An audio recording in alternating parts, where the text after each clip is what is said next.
Hey, Gordon. Hello. How are you? Oh, overheating. I'm hanging in there. I'm hoping my kid doesn't come in, but we'll see.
Hi, Tiffany.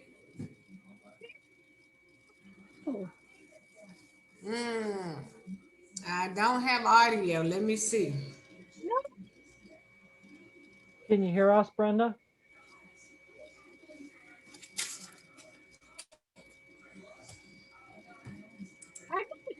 I couldn't hear you. Can you hear me now? Yeah, Oh, okay.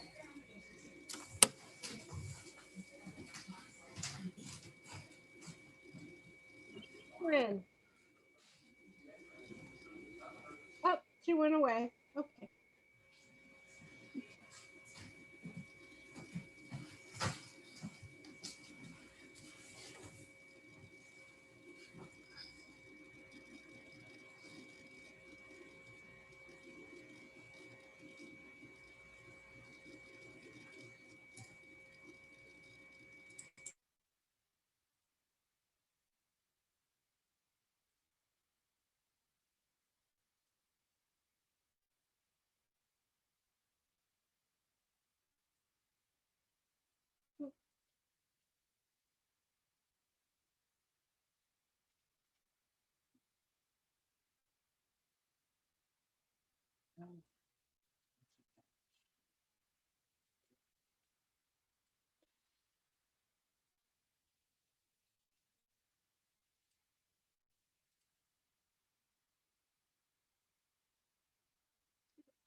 It's still on us three.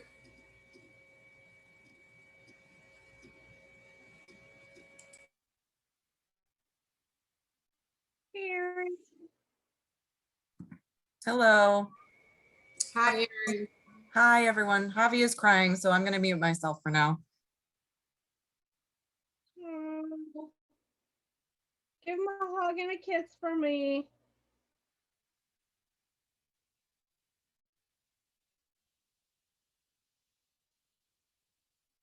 Hey, Loria.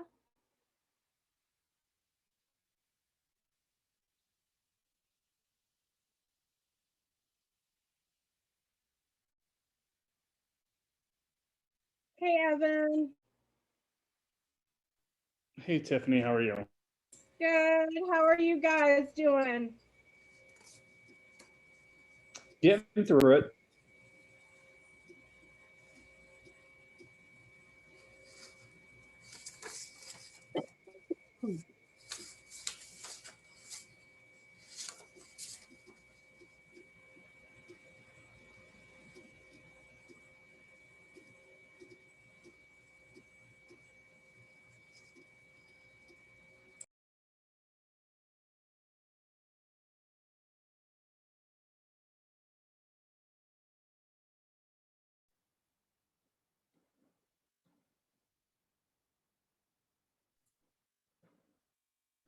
Good evening, everyone.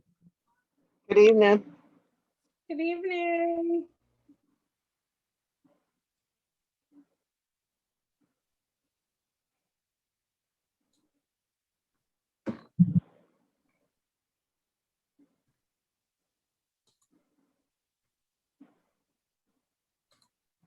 Hey, Jeff. How are you? Hey, good evening, all. Nice to see you. You too. You too.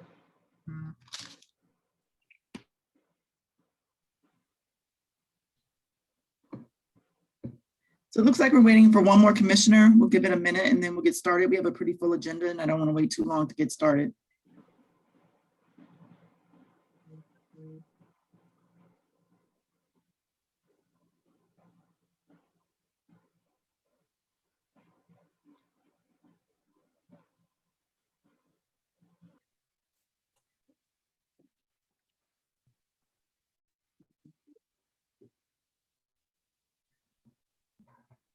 Hey, Jocelyn.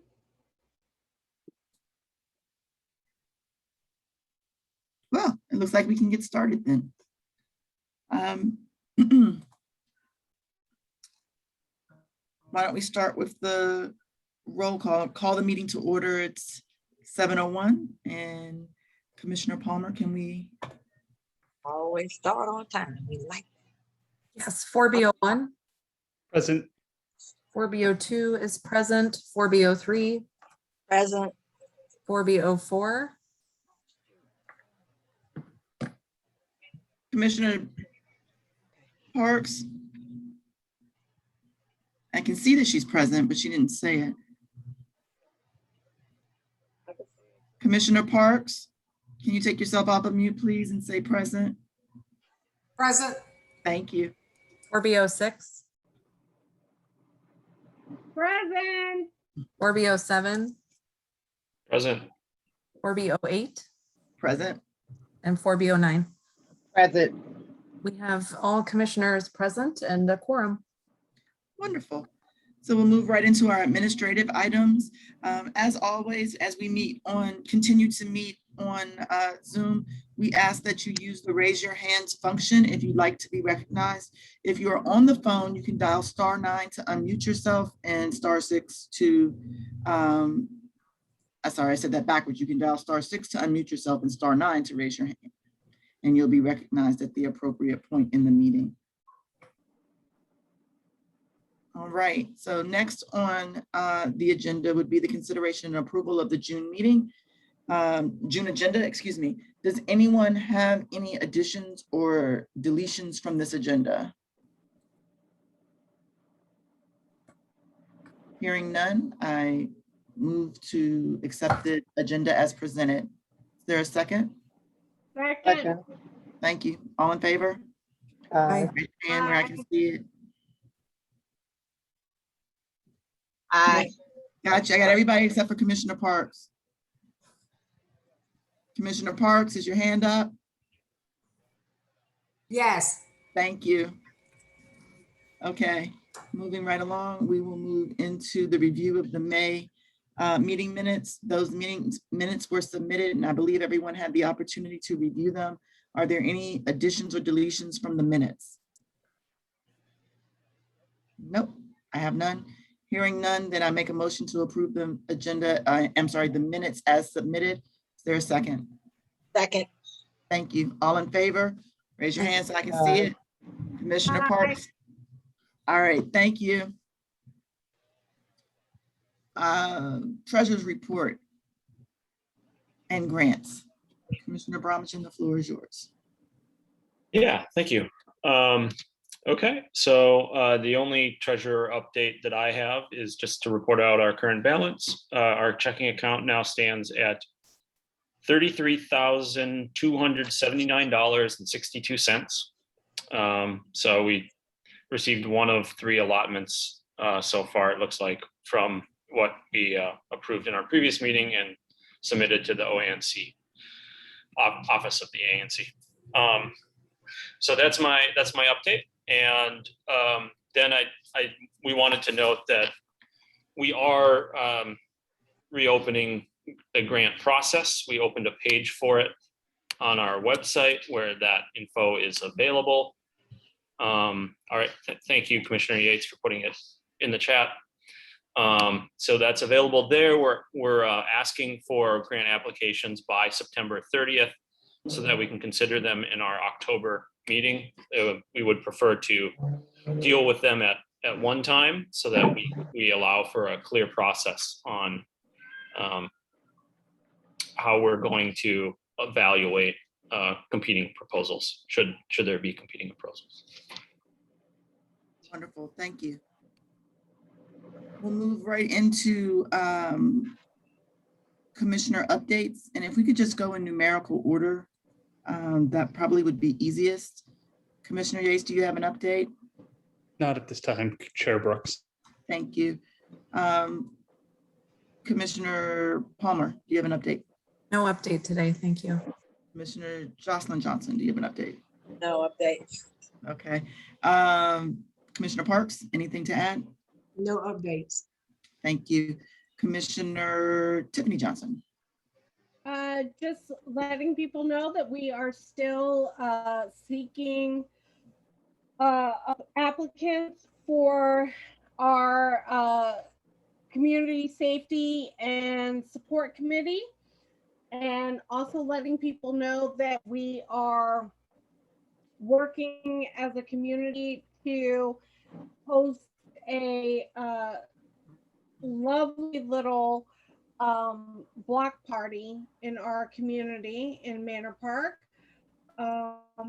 for the in the Labor Day weekend. Wonderful. Thank you. Commissioner Bromwich. I don't have any updates at this time. Thank you.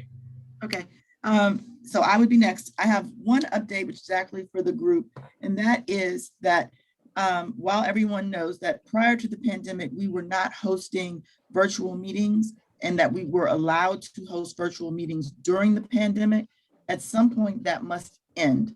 My understanding is that we are going to be allowed to host virtual meetings for the next 90 days. And after that, it's unclear what will happen. So that means that our July meeting can be virtual. That means we don't meet in August. It's the September meeting is on the cusp of that 90 days. I think it will be virtual, and more than likely by October, if nothing changes, we will resume meeting in person. Again, this is all in flux as the city council decides how we can continue to meet, but I wanted to make everyone aware of what I know now so that they can be aware and plan for that going forward. Okay. Yes, council member, wow, I just promoted you. Commissioner Jocelyn Johnson. Ooh. Would that mean we would go back to the precinct? Is that kind of open? Because they may need. Well, I don't know right now because I don't know what their opening schedule looks like. I just know that right now they are not open. So I can't answer that question at this moment. Commissioner Palmer? Yes, I just add that we will likely be continuing and work on the technology for residents to, at a minimum, watch a recording of the meeting. But we're also trying to establish a hybrid setup so that there can be both virtual and in-person participation. But again, that's in flux. Okay, so moving right along. I'm sorry. Council member, I did it again. Commissioner Huff, do you have an update?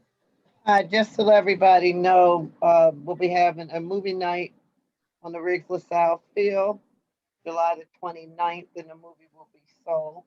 You guys are all welcome to attend. Thank you. Okay, so next on the agenda are community concerns. Again, if you could use the raise your hands function if you're on the Zoom call, and if you're not and on the phone, if you could dial *9, that would be greatly appreciated.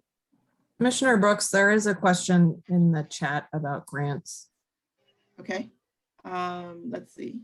What is the timeline to review grant proposals that have already been submitted to the ANC for consideration? I'm going to wing this, and feel free to correct me if I'm incorrect in what I'm saying, but because we were not open in the past, I would believe we would ask everyone to resubmit their grant requests at this time so that they're all given equal consideration. So if you've submitted a grant proposal in the past, I'm unfortunately going to ask that you resubmit it now and use the appropriate form that is on our website, which we did not have in the past. If I could jump in as well. This message came from Kenny Bird. I received that grant proposal a few days ago. I didn't have time. I apologize. I didn't have time to respond to that email. But I don't think that it was something we were going to be able to process in this meeting without having had an opportunity to discuss it as a commission in our meeting earlier this month among the commissioners. But I will respond with a more detailed email to him to explain. All right, thank you very much. I was told that we were not doing a grant this fiscal year period.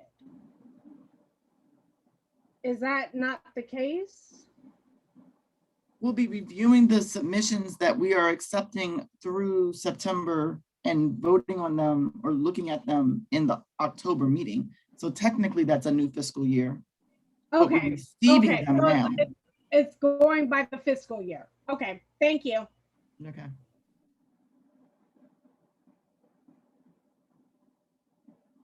Okay, so we can move into community concerns. Again, if you could raise your hands or dial *9. And in answer to Gabriella's question, yes, this is a good time for you to make the announcements for upcoming events in 4B from the Uptown Main Street group.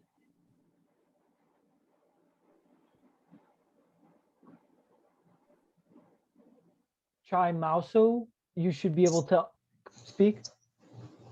Yes, this is Minister Chi. I just want to share with you all that I was able to contact the Adult Care Mobile Unit on June the 21st and spoke to Laura Williams, who will be coming out to visit the folks that hang on the corner of Georgia and Rittenhouse. They're with the government mental health unit. And they made me aware that they're gonna also, besides Georgia and Rittenhouse, go in the alley between Rittenhouse and Sheridan to take care of the folks. But they explained that they cannot do anything if the people don't want help. And I was able to put up a flyer today there for them to get jobs, to get ID, to get places to stay. So I just want all of you to know that. All right, thank you very much.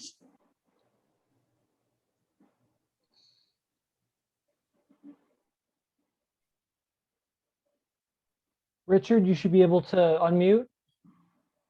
Hi, this is Sarah Green. It's my husband's account. Sure. I'm I just want to speak very briefly about the Cedar, Cedar Street proposal you have for a new family home. I would like you, I hope, to support the staff report that came down from the Historic Preservation Office. When I sent you guys an email a couple of, I guess, Saturday or Sunday, I get an attachment with that staff report. Essentially, what I'd like you to do is ask there are lots of issues with the current proposal. It should come back, as the staff suggested, it needs more work. So that should come back with some changes, concerns about massing, design, all kinds of things. And also, I know a contentious issue had been the carriage house. And I agree with the staff that unfortunately there isn't a lot there of the carriage house. And so the issue of retaining it is not at play for me. I mean, unfortunately, it needs to be demolished. Probably will be. And so therefore we're looking at a house on that site. And what we'd like is a house that is appropriate. And so far. Thank you for your comments, Sarah. You've exceeded your 1 minute limit. Okay, thank you. There'll be the opportunity to comment after the presentation also.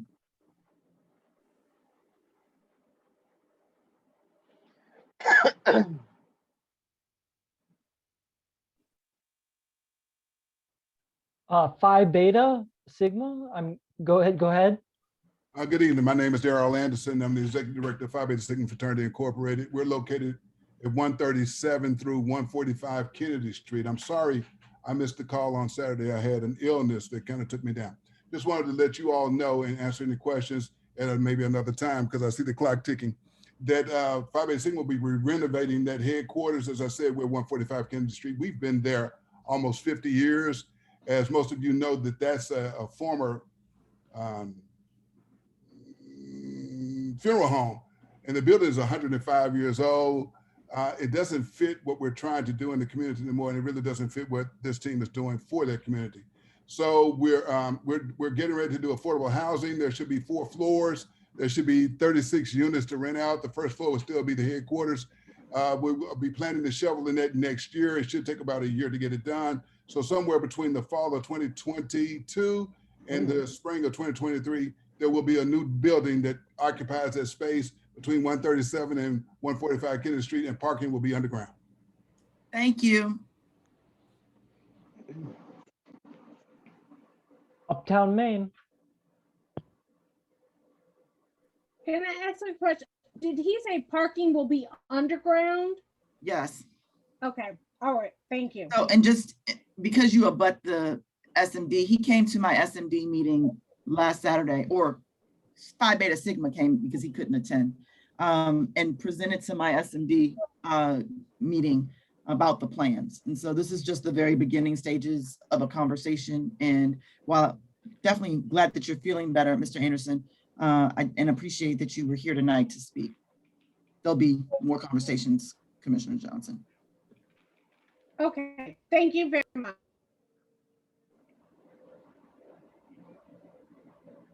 Okay, is Gabriella elevated yet? Yeah, she should be able. Go ahead, Gabriella. Hi, good afternoon, good evening, and thank you. I just wanted to let everybody know that some of the businesses that are in 4B will be having special events coming up this weekend. So many of you know the Co-op Coffee opened a year ago, July 1st. So from the 1st to the 5th, they're having free events at their location. And we definitely want to support our small business owners, and you're all welcome to look out and visit them from the 1st to the 5th of July. They have children's programming, music, and other events that end probably between 3 and 4 p.m. at the latest. Then on July 3rd, we also want to invite everybody to free music on the block of Jackie Lee's. This will also be early. This will be between 4 and 7 p.m. There will be a small live band with music for everybody to enjoy. And this is, again, more of a happy hour event. And some of you may also be familiar with a small business that opened recently called Queen Bee Emporium. And they also have sales and events. And so they're back in the alley. So look them up. If you follow social media, you'll know more about the events they're having. But again, we're here to support small business owners and Gabriella, community events. unfortunately, your time is up. That was it. Thank you so much. All right, wonderful. Thank you. Commissioner Huff? see Yeah, your I hand just is I raised. just thought about it. The arts crawl will be July the 9th and 10th. It's an annual event. I know it'll be at Culture Coffee 2 down to the liquor store, cleaners, and Hunan Shrimp. So they're looking for more artists that have things. So if you like more information, Culture Coffee 2 is coordinating that. And I think Edwin Washington's kind of involved with that portion of Main Street. Thank you. Thanks. Okay, so I think we've covered, I don't see any more hands raised. So I think we can move on to the present or reports portion of the agenda and begin with Anthony Mitchell from the Mayor's Office of Community Relations and Services. Hi, folks. Good evening. As always, it is a pleasure to be with the great folks in 4B. I will not delay or belabor the meeting any longer than I need to, but I'm happy to provide a few updates really quickly and answer any questions if folks have any. Most pressing, I do want to let folks know that the DMV service centers and adjustment services will return to walk-in services beginning beginning the week of July 19th. Before folks get up in arms, I just want to say that they will honor all appointments made through Saturday, July 17th. July 19th is a Monday, so but they will not be available after the date because they're going to move to walk-up appointments. So I just want to let folks know about that. DC residents now have until September 9th for driver's license, ID, renewals, all that good stuff. Previously, the deadline was July 1st. That caused a lot of issues. So we just wanted to let folks know that they have until the 9th to renew all those credentials. And now starting last week, appointments released each week went from 6,000 to 10,000 as now more DMV employees are returning to work and we're staffing up our DMV centers. So that's something that I wanted to make sure that folks are aware of. As we saw last week, Mayor Bowser joined the Biden-Harris administration in highlighting the Child Tax Credit Awareness Day and amplifying the new Child Tax Credit sign-up tool to help getting, working families some relief that they need, especially for child care. The expanded child tax credit in the American Rescue Plan provides $3,000 per child between the ages of 6 and 17, and $3,600 per child for children under the ages of 6. Just so folks know that is available when, filing taxes and all that kind of things like that. In terms of vaccine updates, I mentioned this previously, but I just want to remind folks that Lamond is no longer the vaccine site for Ward 4. It's Ida B. Wells. And if you're closer to the Ward 5 side of Ward 4, which I know some of our folks in Riggs Park are, you can come right up South Dakota Ave and come to Providence Health Center, which is technically Ward 5, but you can still go there as well for a walk-up vaccination. As you all already know, we're more than 70% of the district that has received at least partial vaccination. That's great. We met the goal that the president set by July 4th, but we are still looking to crush this virus. So we want to make sure that folks know all the options that are available to them, as well as I keep beating myself up because I think I got vaccinated at the wrong time, because now if you get vaccinated, you can, you're entered to win a car, one of 2 cars.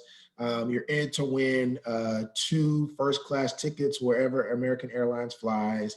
you now have availability to win all kinds of other incentives, including a $51 Visa gift card. So if you know any folks that still need to get vaccinated, encourage them to win, if not for themselves and the health and safety of our communities, but also because you get to win some pretty cool stuff. I'm going to wrap this up really quickly by mentioning 3 more things. One is Stay DC. As you all know, stay.dc.gov. You can go ahead and sign up for that and make sure folks know that that is at least up to 12 months previously of rent and utility assistance and up to 3 months ahead Mr. of Mitchell, those assistance as well. Yes, ma'am. I gotta cut you off. All right. I have to get to all those agencies that are on my agenda tonight. Gotcha. That's it. But if folks have any questions, I'm happy to answer any. Okay, are there any questions from commissioners? I have one, Commissioner Brooks. Go ahead. Hey. Thank you. Thank you, Anthony. I think there was some information released recently about vaccination rates for 12 and up that showed big disparities across wards. And I'm wondering if there are efforts being undertaken to address specifically that age range and those disparities. You know, in summation, yes, we can have a larger conversation about that. I know this is something that I personally raised with our partners at DOH in the community core, the COVID community core, especially as we think about fall education, right? And getting our students back into the classroom. That's been something that has been on the mind of not just me, but our leadership as well. So yes, there are targeted measures happening now, including folks like schools and libraries and things like that can request pop-up vaccination sites to come and vaccinate their folks. So I know now Whittier Education Campus, for example, I think it's the 3rd Thursday of each month, they have a farmer's market, but coinciding with that farmer's market, there are opportunities for folks to get vaccinated there as well, and including our folks that are in the 12 and above crowd. You know, things like that. We've been trying to use schools as you know, surrogates of sorts and try to help them get vaccinated like that. But yes, there are efforts that are happening and a concerted effort happening to do just that. Thank you. Are there any other commissioner questions? All right, I don't see any hands up. Commissioner Yates, would you mind reading the questions in the chat? Yeah, I believe the question is from State Board Member O'Leary. He says, will schools, I assume by this he means DCPS, be offering food during the summer from 10 to 2, 5 days a week? That is a good question. Let me confirm that and then circle back. Okay. I don't see any attendee hands raised at this moment. So I will say thank you to Mr. Mitchell. And if you need to circle back, just let us know to answer that question. And then we can move on. Is Commissioner Tiffany Johnson? Yes, can we get a time frame for when you'll circle back to us? I am putting in a request for information right now, so I can have that to it before we get off the call tonight. Okay, thank you very much. No problem. I don't see Samira Benitez from Councilmember Janice Lewis George's office as a presenter, but I didn't see, unless somebody else is here from her office. I believe Lanace Edwards is here from the council member's office. If you could promote exactly. her. She's coming up now. Thank you.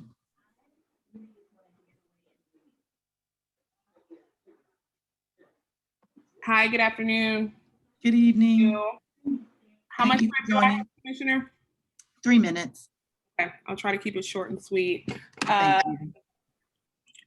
Sure. So I will jump right in. Obviously, you all know that we are in the middle of budget oversight. We're in the real thick of things this week. There will be a lot of markups in committee. And so the council member is advocating to make sure that we have all of our priorities funded. And so I will pop in some stuff for folks if they are interested in staying in touch or being engaged in the last round of markup and hearings this week. So I'll do that in a moment. Also, Beach Drive tomorrow, Congresswoman Holmes Norton will be having a community conversation on the issue. I know that that's been a topic of extreme debate in the ward, and so wanted to make sure that folks were aware of the opportunity to voice their concerns tomorrow at 7. In addition to that, the National Park Service, NPS, which controls Upper Beach Drive, the closing I guess the decision more broadly to close Upper Beach Drive, they will also have a, sorry y'all, both of my cell phones are ringing at the same time. They will have a conversation next week about the topic. So we'll pop all of those things in the chat. So if you are interested, please feel free to attend. Just want to flag that the deadline for DMV credentials have been extended to September 9th. So folks have time to get their driver's licenses renewed. Over the weekend, we had a really good community office hours. And we are in the process of planning for an additional community office hours in July. We'll be sure to flag that date and time for you. And in addition, we're also planning a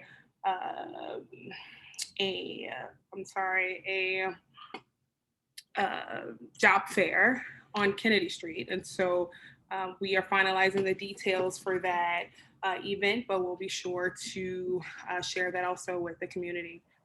I promise to keep it short and sweet, so I will stop now and obviously always available for questions. Thank you. Are there any questions from commissioners?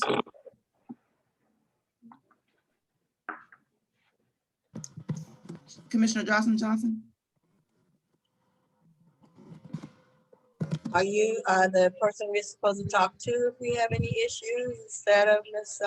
Perez and Mr. Matt? We get in touch with you? Yes, I mean, we are all available to help assist. So if you have any questions, feel free to reach out to me. I'm more than happy to figure out how we solve them. When you put your phone number in the chat. Lanice is the chief of staff for the council member's office. Oh, okay. But I think that at the heart of your question is, are Tamira and Matt still available to us? And I think the answer yes. Oh, absolutely. I am, look, Tamira and Matt are probably the hardest working people in constituent service. And so I wanted to give them a break tonight, specifically Tamira. But yes, they are still around and still available to help out where we can. Okay. Thank you very much. Did I see Commissioner Yates's hand go up? Or was that just random? Okay. Scratching my ear, Chair Brooks, I apologize. No worries. I don't see any other hands raised, so I will say thank you. Thank you. And let you enjoy your evening as well. Thank you, Commissioner. You're welcome. Next on the list would be Captain Porter.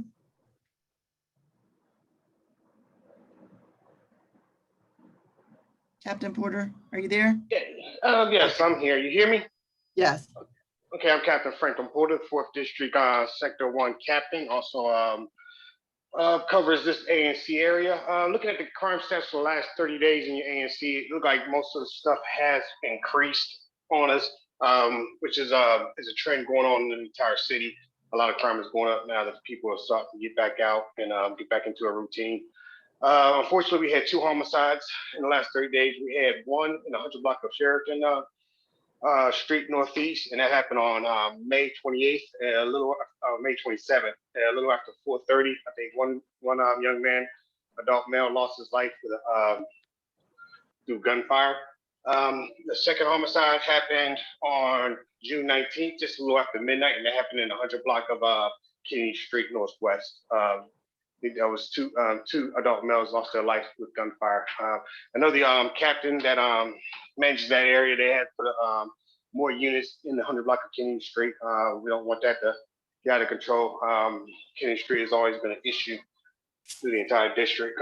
Moving right along, we had 4 assault with a dangerous weapons, which is up from last year. Last year we had 2 at this time, so that's up. Good news is robberies. Robberies are down. We had 5 throughout the ANC. Last year at this time we had 8, so robberies are down. Property crime doesn't look good. Burglaries, we only had 1 burglary in the last 30 days, which is good.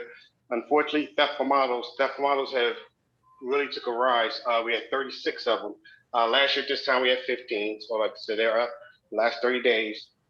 Thefts, we had about 19 thefts compared to last year was 14. And one of the biggest things that the city is really having issues with is stolen vehicles. We had 16 stolen vehicles in the ANC. Last year we had 7. Just a real quick thing on stolen vehicles. A lot of vehicles are taken with individuals leaving their vehicles running unintended. We do give out tickets for that if we do see it. It's a parking ticket. I think it's like $50 fine, but that's one of the big things. We gotta get the word out to do not leave your vehicle running, because that's the easiest way to get it stolen. Other than that, that's gonna be it for myself for the crime that happened in ANC the last 30 days. Open up for questions. Thank you. Are there any questions for Captain Porter? Go ahead. If I may. Yes, you may. Captain Porter, I just wanted to thank you for your assistance today dealing with the situation at 343 Cedar Street. But I did want to express my disappointment that it's apparently MPD's policy that if they destroy the entrance to a building and render the building insecure in the process of serving a warrant, that they don't make sure the building is secure before they depart. That bothers me a lot. And I just thought I'd say that. And if there's anybody else you can pass that on to, I'd appreciate it. Copy that. Well, I don't think that's our policy. I think we try our best to secure any place. Most of the time, we don't really have to force our way into a building other than if it's a house.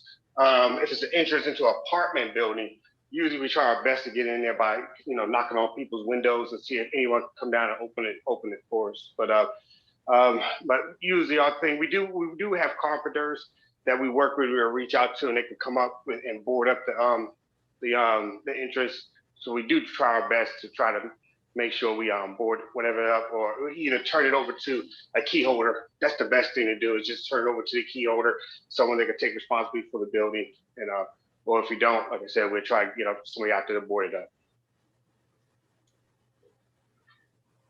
Captain Porter, this is Allison. Brooks, I have a question about the homicide on Kennedy Street. There's a lot of concern that this was potentially, 2 warring factions of Kennedy Street in a gang fight. Can you address that and indicate whether that was actually the case or not? Also, can you speak to, I guess generally, besides having additional units there, is there anything else that you're working on in this moment that I can share with the community?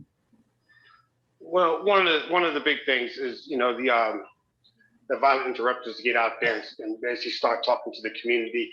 The police-wise, obviously, we do have crew members that pretty much live around each other that do have issues with each other. 700 Block of Kennedy and Fitton Kennedy, they do not get along with individuals who live down in 100 Block of Kennedy. And a lot of times, not saying they did the shooting, I'm just saying those are situations we gotta be mindful of. And what happens is they might get on social media and start talking about each other, and then somebody gets upset, and the next we got gunplay. So that's why once we see stuff like that, if I see anyone in different neighborhoods that we know have issues in a neighborhood, that also we make sure our officers are looking out for things like that. But I'm pretty sure it was a proved incident, and that's what the homicide branch is looking into. Okay, thank you very much. Yeah.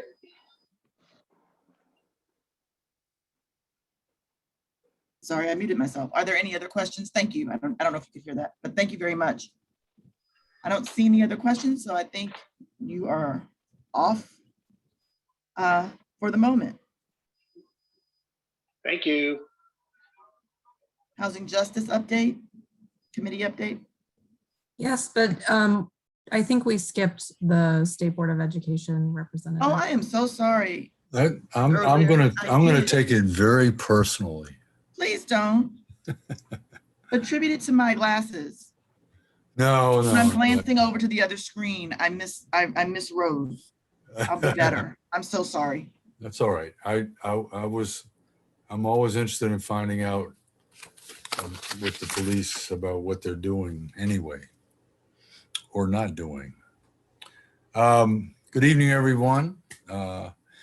It's almost the end of June, but it didn't go out like a lamb at all because it was hot, and it was hot last Friday at the graduation ceremonies at Audi Field, except for Roosevelt's graduation, which happened at 7 o'clock at night on last Friday, and there was a rainstorm that came through the city, but didn't get to Audi Field.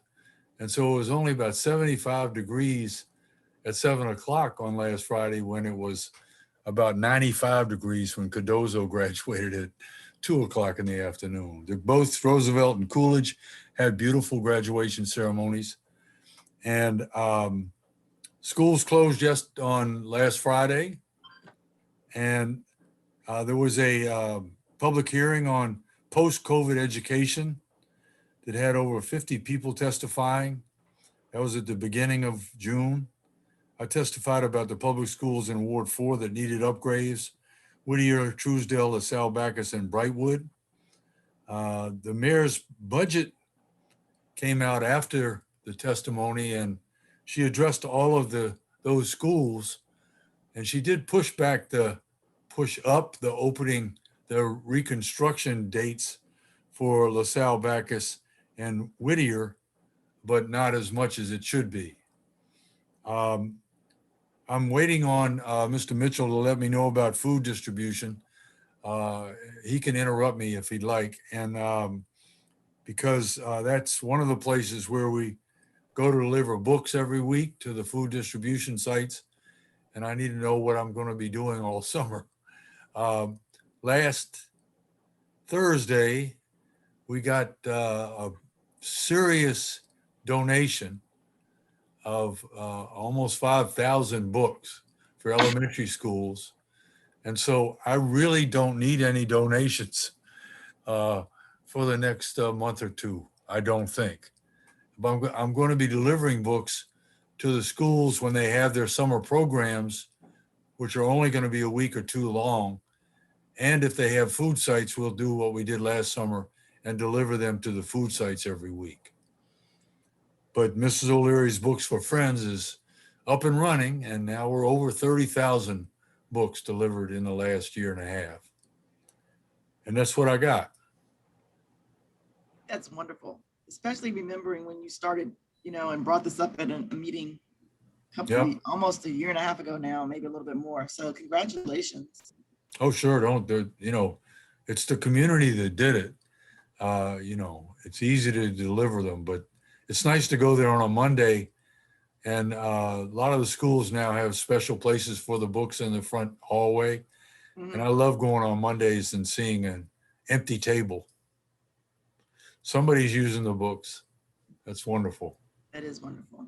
Do any commissioners have any questions for Mr. O'Leary? None. Seeing no hands, it's raised in the chat. I think you're off the hook for today. All right. We have, hold on one second. The two hands just got raised. Okay. 1 second. Laura, Commissioner Huff? Yeah, can you hear me? Yes. Yep. Okay, thanks. So, Mr. O'Leary, is it possible, since you have so many books at this time, if you could consider, I know you do for schools, but is there any overflow for maybe some of your senior sites in the ward?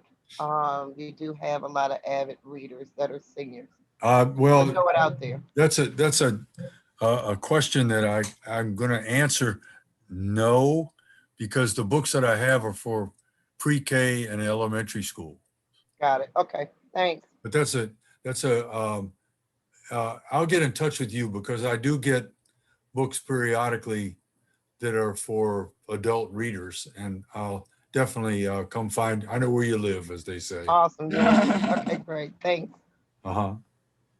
Okay, and I believe Anthony Mitchell has his hands raised. Oh, great. Yeah, I just wanted to circle back and thank you, Fraser, for the question. I do want to let you know that in the chat, Chancellor Farabee, who's on the call, actually confirmed that the meals will be happening from 10 to 2. And I think one of somebody else from the DCPS staff dropped a link to that Monday through Friday, 10 to 2. That is confirmed. And is that at the same, did he say anything about, is it at the same locations? He has not yet, but he will when he speaks. I'm sure he can speak to that, or he's available now if he wants to answer that question. But Oh, I see. Yeah, am I on live? You are. Hey. Yeah, so for Ward 4, it's Coolidge, Truesdale, Brightwood, LaSalle Bacchus, and Roosevelt. Powell. And Roosevelt or Powell? Because Roosevelt. Oh, good. Okay, great. Thank you so much. 10 a.m. to 2, students Right. can get 3 meals a day, Awesome. breakfast, lunch, and dinner, 18 and under. Oh, fabulous. That's great. Thank you so much. Now, at the graduation, you said you could take my book. So even though you might be full, I still got some books for you. Oh, no, you just got to call me. You got my number. I got you. I'll come get them. Thank you. Thank you. This is the first time I've seen you at an ANC meeting at any of the ANCs in Ward 4. And you live in Ward 4. So I'm that's sorry. it is not his first time here. It's not my He has first time, but it's good to been see at you. Ward B before, and we're happy to have him back. Don't scare him away. That's great. Commissioner Brooks, that's my job. Don't let Fraser take it. All right, wonderful. Thank you. We had Okay, one more so- question in the chat, Chair Brooks. Go ahead. Julie Lawson wants to know, can some of the books from State Board Member O'Leary's program go to summer camp sites? Just have her get in touch with me. She has my number. And that I'm not trying to be territorial as far as books are concerned. Anybody that needs books, we can get them to them. That's a great idea. Thank you for bringing it up. Wonderful.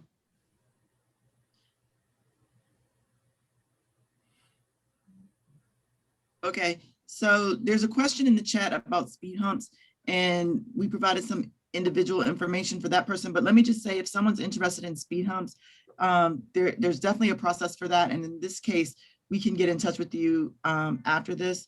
If in fact you're someone that reaches out and doesn't reach a commissioner, you can always forward an email to the general ANC 4B email address, and even to the officers of the commission. So I don't want you to think we're not responding to you right now. So if you, you're welcome. We can reach out and take care of that at another time, okay? All right, so thank you very much, Mr. O'Leary, and we will move on to, now that I'm reading the appropriate line, the Housing Justice Committee. Yes, thank you, Commissioner Brooks. I will provide a very brief update. We had our last meeting recently in June, second Monday of the month. And we had a presentation from Nicole McEntee of the Office of the Tenant Advocate, who attended the last Advisory Neighborhood Commission meeting. She provided such useful information that I invited her to the committee meeting as well. And we also had a presentation from Amber Harding of the Washington Legal Clinic for the Homeless. And the majority of our discussion focused on the mayor's budget as related to housing issues, and informed the letter that we will discuss later. Thank you. Thank you. Okay, Vision Zero Committee update, Commissioner Yates. Yes, Since I the was Vision unable to attend, I apologize again. I'm gonna have to ask you to give an update. The co-chair of the Vision Zero committee was missed, so the first 5 minutes was spent crying and hoping that we could find our way on our own. But we did manage to hold a meeting June 16th, despite our sadness.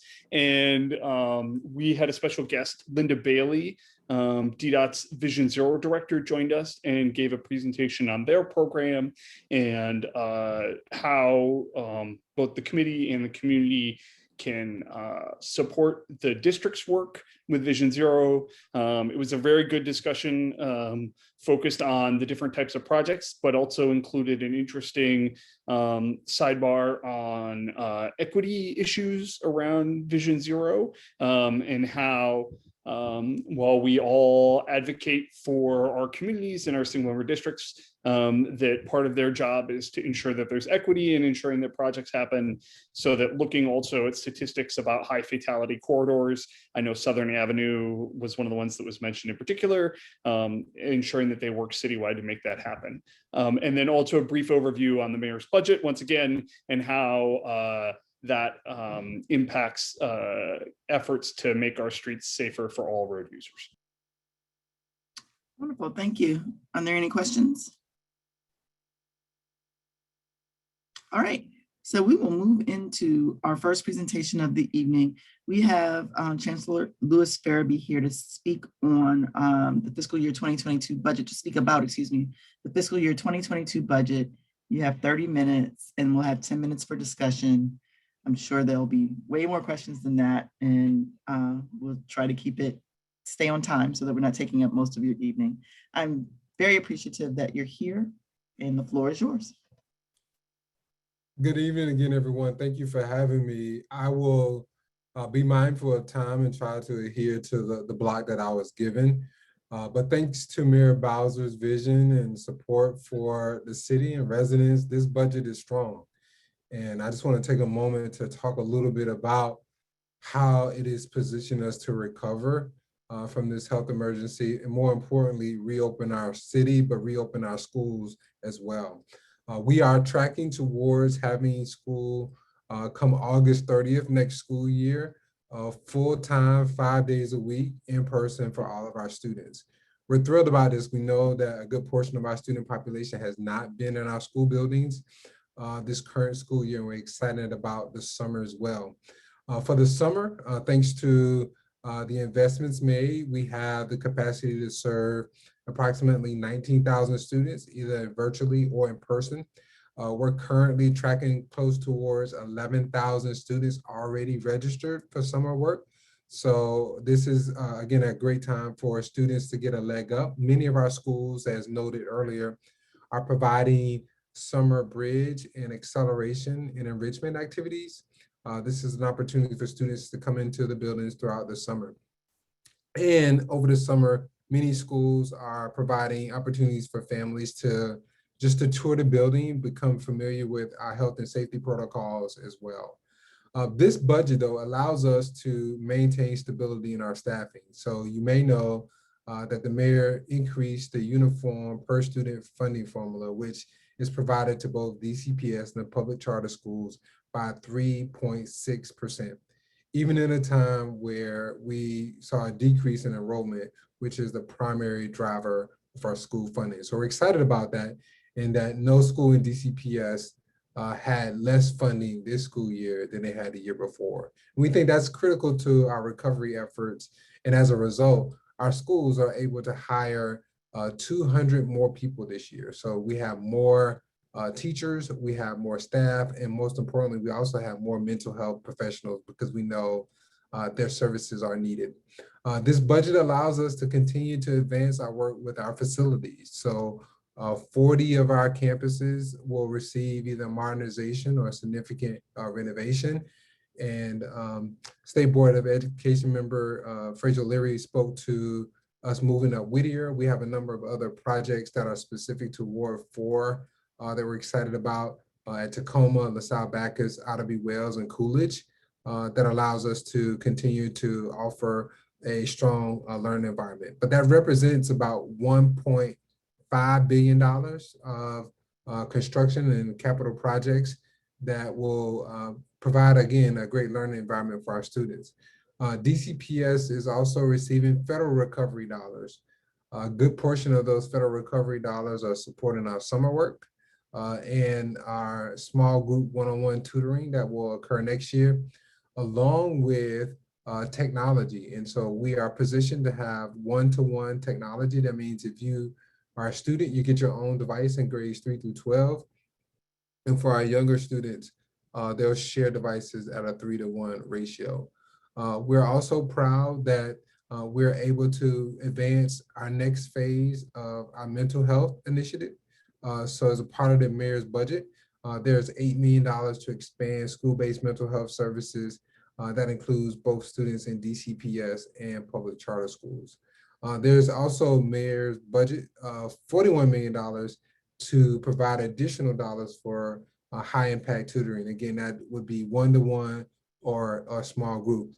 We're also proud that the budget also advances career and technical education programs for those students in high school that want to earn a credential and want to go directly to work at the high school. And that investment is $11.5 million. And then summer programming. Mayor's budget includes a $5.6 million increase in access to summer programming, which started today. So we're proud that DPR is up and running today. And also our summer youth employment program is also up and running today. And many of our schools have started their summer programming as well. So we're excited about that. Our technology investment, you should know, for the laptops, and also the internet access to students who need it. It's about $27 million. So again, lots of investments, and we're proud that not only education is touched in this budget, but there's other aspects such as public safety. It's good to hear from the law enforcement team and the chief and what's happening there. DCPS continues to be involved in reducing gun violence. There's $11 million supporting returning citizens. There's also 5.6 to create dedicated opportunities, infrastructure for individuals at risk of gun violence. And DCPS is expanding, along with the public charter schools, our safe passage programming. And embedded in that, we have microtransit, which is ability for schools to use vans to take students from one location to another, which is also exciting. We continue to be strong partners of DC Health on our COVID responses. So as mentioned earlier, you can get your vaccination in a school. Schools are doing pop-up, and then we have schools that are standing Monday through Saturday, such as Ron Brown, Anacostia High School, and a number of other sites across the city. And you can also participate in the incentives there. We also are kicking off athletics this year, which is great. So some of that is gearing up right now. We know that our focus is on education, but this budget also addresses basic needs. And we know when basic needs are met, our students are more focused and able to excel in the classroom. Part of the budget that we are really pleased to see that really helps to that is the Stay DC. So there's an investment of $352 million. And this is critical because it allows families to prevent eviction. It allows them to maintain utilities. And it's just a big relief for many of our families. And so we connect our families with the Housing Preservation Fund or with Stay DC when there's a need to have support with housing. And then we also have modernization of our public housing units at $113 million in the budget as well. So those are just a couple of highlights, but we know housing is a critical piece of family stability. Family stability supports the academic process for students. We're also pleased that there are a number of incentives around transportation to help our families. We know is critical for our students getting to and from schools and families having access to work. We are going to continue with Kids Ride Free. So students will have access to that when we start school in August. And that's an amenity that many of our families appreciate because families don't have to worry about the expense of transportation. We also are supporting job training for adults. So there's $49 million in the budget for apprenticeships, which is important because that gives our students, again, the opportunity to earn credits towards careers while they're in high school and gives them ability to get access to quality training for work. So there's a couple of highlights from the budget. We know that our work is very unique this year in meeting students where they are, and we are prepared to welcome students in a very nurturing environment. We know that we'll have to spend some time reconnecting with our students. We know that there needs to be a strategy for trauma response, and then we have more mental health professionals at the ready to help us. We are currently tracking to have all our students back in school. For those families that are seeking a medical waiver for students to remain remote, families are encouraged to have their primary care physicians complete those forms and get that to us as soon as possible. And then we'll be announcing all of our community events throughout the summer where family members and community members can come on campus before the start of the school year come August. So I'll stop there and see if there's any questions of me that I can answer from individuals. And then again, try to stick to the time that I've been allotted this evening. Thank you. Thank you. There's one question in the chat, and I'm partial because it's my constituent, so I'm going to ask that question. She couldn't stay on the call, but her question is surrounding how we plan as a city to re-engage students that weren't engaged remotely in the past year. Can you speak to that a little bit? Certainly, yes. So we are targeting students for our summer activities that may not have been in person or engaged this school year. So as Fraser O'Leary mentioned, there's a couple of days a week that students can come on campus. One of the concepts that is utilized a lot is what we call Summer Bridge, where students come in 2 to 3 weeks earlier, get familiar with the campus, get familiar with their peers and the adults. And then we also have regular scheduled events. I'm supporting LaSalle Bacchus. They have community events on Wednesdays where they invite families just to see all their health measures and the way that they'll be structured for next year. And a lot of that will continue throughout the summer. But we're open if there are other ways in which this group thinks we should be engaging with our families. We want to ensure that we turn every rock to ensure that families are comfortable and prepared and ready for next school year. Thank you. Do any other commissioners have questions? Commissioner Yates? Thanks, Chair Brooks, and thanks for joining us, Chancellor Furby. I just wanted to real quick, before I get to my question, I just wanted to real quick, there were a couple things you said that bothered me and I wanted to raise them. First of all, you described Kids Ride Free as an amenity. And I think with kids going out of boundary, kids in my SMD attend more than 30 DCPS schools, and getting kids to school is not an amenity, it's a necessity. And so making sure that program is funded and working well is like a requirement. And then the other thing I wanted to say is that you said enrollment was the biggest driver of our funding. And I wanted to be clear that that's a choice, and that I believe that need should be the biggest driver of our school funding. So I was just really bothered by both of those. And since we're talking about need and equity, Mary Levy, who's a local budget expert, DCPS budget expert, been working on it longer than both of us, is concerned that the way DCPS is using its federal relief funds is out of compliance with the federal requirements for maintenance of equity, which means that you may be using them essentially to supplant local funds in the schools with the most need. Do you share those concerns? And will you release the maintenance of equity calculations you're doing to make sure that all the schools are getting the funding they need? Sure. Yeah, Yeah, Commissioner Yates, one question per commissioner. Yeah. So, I think, I respectfully disagree. I think the way that DCPS has approached the Kids Ride Free program is a real special benefit to our families. And I think, if you look across the nation, I think it's a pretty unique opportunity for our families. In terms of our recovery dollars, we make public all of the dollars that we receive and how they're being utilized. And to date, I can tell you that the majority has been spent on devices and technology for our students. And then we've allocated dollars directly to schools to support students and families directly. And as we receive those dollars, we will report out and meet all the federal requirements to ensure that there's transparency around how those dollars are being allocated.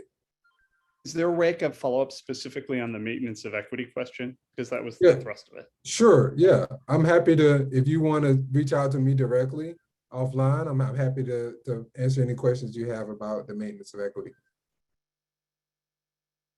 All right, thank you. Are there any other, Commissioner Jocelyn Johnson? Yes, I just want to ask you, I think you said something about Ida B. Wells and Coolidge and Whittier getting some money to get renovations in the schools. And I just wanted to find out, would Whittier be completed this year before you get into Coolidge and Wells? Since I thought this, my understanding, I'm pretty wrong, but there's Whittier's been trying to get completed. They have a lot of issues. It's been going on for a while. Can they get finished first and then you go back to Coolidge and Wells? Yeah, so just naming schools where there's been significant investments, specifically with Whittier, we were able to elevate them in the modernization timeline. So they will be moved up a year earlier than previously planned.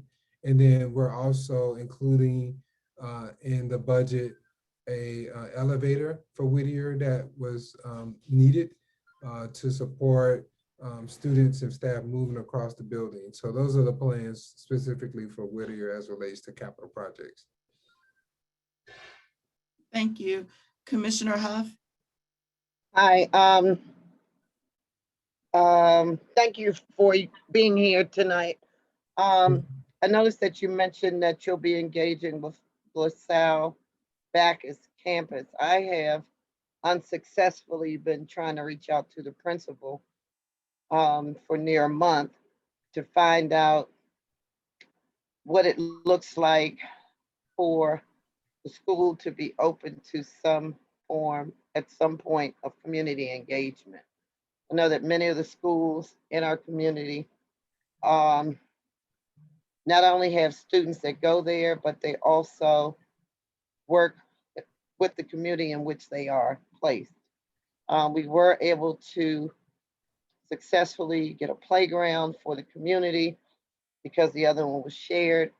But we just, my concern, or the reason I wanted to reach out to the principal, was to find out what kind of community engagement can we share. So I know you're talking about the schools, but I'm a graduate of LaSalle, but I'm glad that you'll be working over here. Maybe you can help me get through to have some conversations about the school that's within my SMD. Thank you. Thank you. Happy to help. We have staff on the call, and if you'd share your contact information, we'll have Principal Gray reach back out to you. I think she'll be happy to talk to LaSalle Backus graduate. Yeah. All right. I appreciate it. Thank you. Okay, there seems to be one question in the chat. So Commissioner Yates, you want to take that? Sure, no problem. I'm concerned about the student population that seems to go up and down randomly. How do you account for the DCPS public versus charter population? I know this was the big issue, Chancellor Farabee, with ESL students and projections that you made around those going down. Can you talk a little bit more about those projections? Yeah, we have projections of declines in enrollment across the board based on the anomaly of this school year, but we staffed up with additional capacity to be responsive when we anticipate those students returning to the district and returning specifically to DCPS. So we are very confident in the staffing capacity we have to be responsive to students who walk through the door. We can't wait for them to get back come August.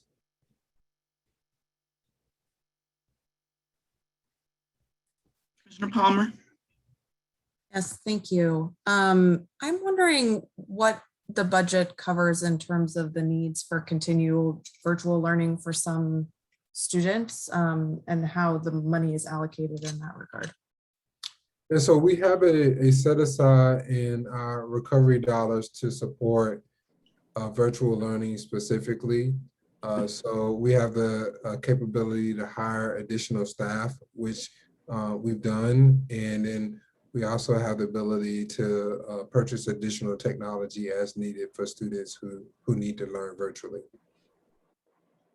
So to piggyback off that just a little bit, long-term, will virtual learning continue to exist? Have we stumbled into something that is working for some subset of the population?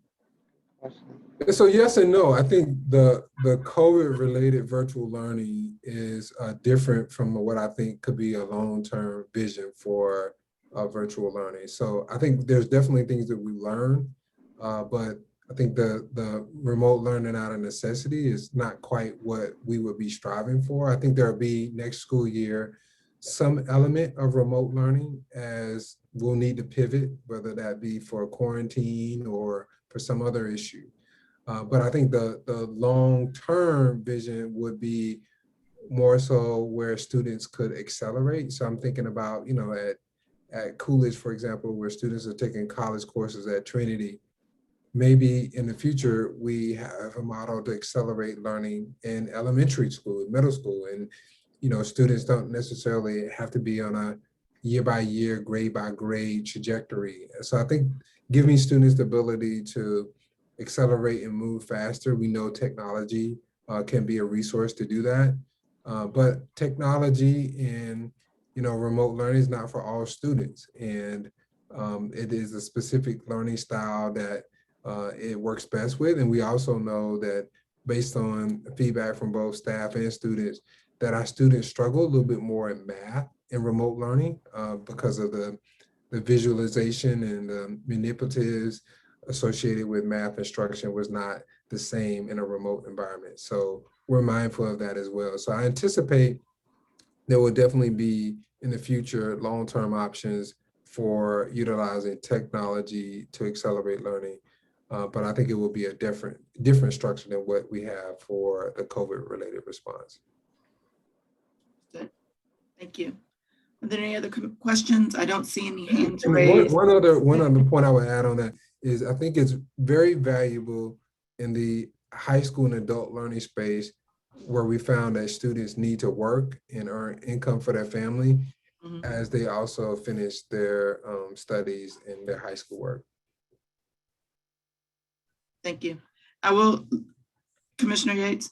Yeah, I just wanted to piggyback on the answer on the projections question.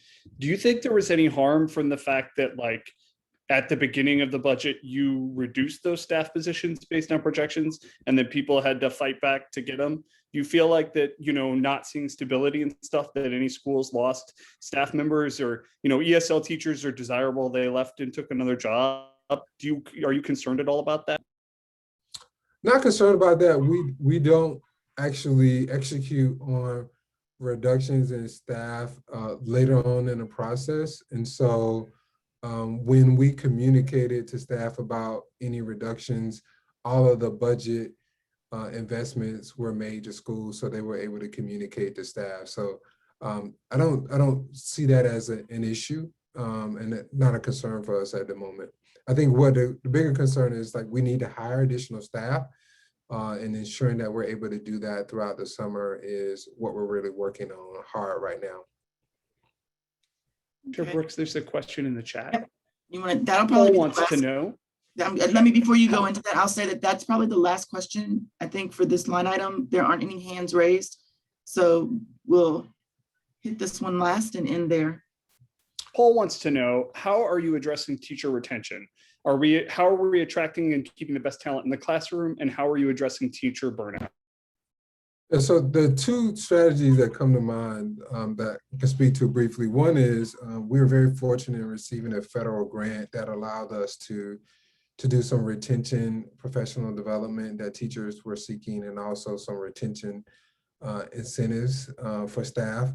And then where we see our greatest support for teachers is addressing also their mental health and wellness. So we're fortunate to be able to partner with the Washington Teacher Union to offer a teacher wellness center that offers a multitude of supports that teachers have access to.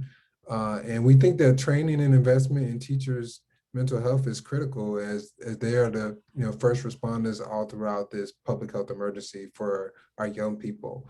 And so we have not moved into a posture where we put lots of demands on our teachers over the summer. And so we want teachers to recharge and have access to supports over the summer so they're ready to go come August. All right. Thank you very much. Thank you all. Have a great evening. You too. You too. All right, so next on our agenda is Director Ernest Chopra, Director of the District Department of Consumer and Regulatory Affairs. We'll have a 15-minute presentation and a 10-minute discussion.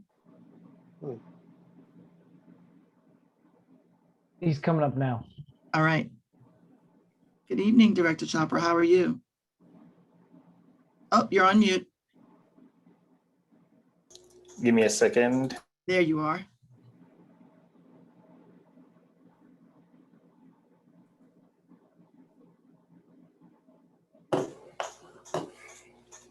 Good evening.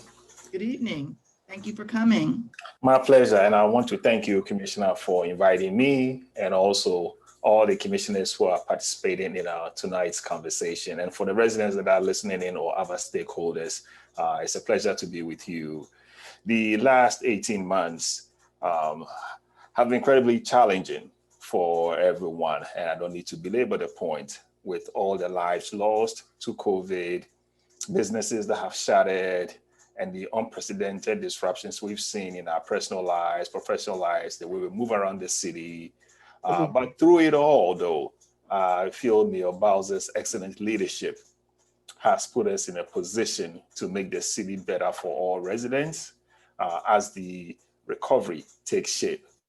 So with that in mind, I would like to provide a few updates about your beloved DCRA, and then I'll leave a few minutes on the session so that residents or commissioners can ask me questions. But what I'd like to start with is that in the middle of the pandemic, we went through a strategic planning exercise, and we were able to launch a 5-year strategic plan that protects our residents and makes it easier to do business, and further develops our staff to provide world-class service. Details on the plan, our goals, our strategies can be found at dcrafutureready.com. And I have a couple of my staff members on this Zoom call, and they'll place the link in the chat so that you can look at it and engage with us. And let's have conversations about how we can actually work together. I particularly don't get excited about complaints. I get more excited about sitting down with folks and then working out strategies to help improve the lives of our residents. That's what is the call to service. The second thing I also want to share is that we've absorbed an incredible increase in workload that many people are just not aware of. And we've done it in a way that is true to what public service is about. Put our heads down and go about our business. Just to give you a peek behind the curtain for those who've not had a chance to take a look at, our enforcement activity, if you use sort of like citations as a measure, has gone up 20%. Business compliance surveys has gone up 274%. Illegal construction inspections have gone up 72%. Small business resource center assistance to entrepreneurs, the programming and the activities that they pursue has gone up 42%. And through all of this, staff have just been working, and we are currently meeting and exceeding all our key performance indicators. But this is more than numbers. We know when people interact with us, we are touching human lives. We are dealing with people who have an issue that requires a coordinated response, sometimes from sister agencies as well. So the service we provide is something that we know has to continue evolving to meet changing customer expectations. The third point I would like to share by way of update is that we've become more responsive, accountable, and transparent, which is one of the reasons why our customer satisfaction scores is trending towards the 90% compared to the low 30s in the beginning of 2018. We publish this data on our website, and we go over the reviews that customers give our employees and the agencies on a weekly basis. And that is part of our commitment to continuous improvement and focusing on the customer experience. We've also continued to innovate throughout this pandemic by launching a 5-star rating system on contractors to help residents select the top-rated pros and avoid the shady ones. We've gone further, and we've also launched the landlord violations tool that provides additional insights to prospective renters to see code violations at a particular apartment building or the history of a landlord so that they can make informed decisions about where they will spend their rental dollars. And then earlier this summer, Mayor Bowser released her fair share budget, which for DCRA has significant investments. The proposed budget has a 17 million increase to get more manpower or woman power, depending on how you want to call it, including inspectors, to reduce business licensing costs, to provide fast track services for residents or businesses who want a permit, an inspection, licensing, or an enforcement action. I view this budget increase as a down payment for our future, an opportunity for us to get much needed resources to address the constant challenges that our residents have and to support the various programs that we have in place. So there's a lot happening at DCRA, but what doesn't change is our commitment to residents. Our commitment is to continue improving so that areas where we fall short, we'll look at it as an opportunity to provide better services in the future. With that being said, I'll just press pause now and leave ample time for questions that you have. Thank you. I'm sure that the other commissioners would agree with me when I say a good portion of the requests and conversations that we have with residents typically deal with DDOT and DCRA. Those two agencies directly impact the quality of lives for residents, which I'm sure you can appreciate. And so one of the reasons that we asked to have you come is because we've been having, and maybe I shouldn't say we, maybe I should let each commissioner speak for themselves, but there has been some very clear examples in my SMD of quality of life issues that directly impact residents, and we can't seem to move forward on these issues. And it's not to say that your staff does not respond to my email or my call, but it is to say that in the long run, nothing changes.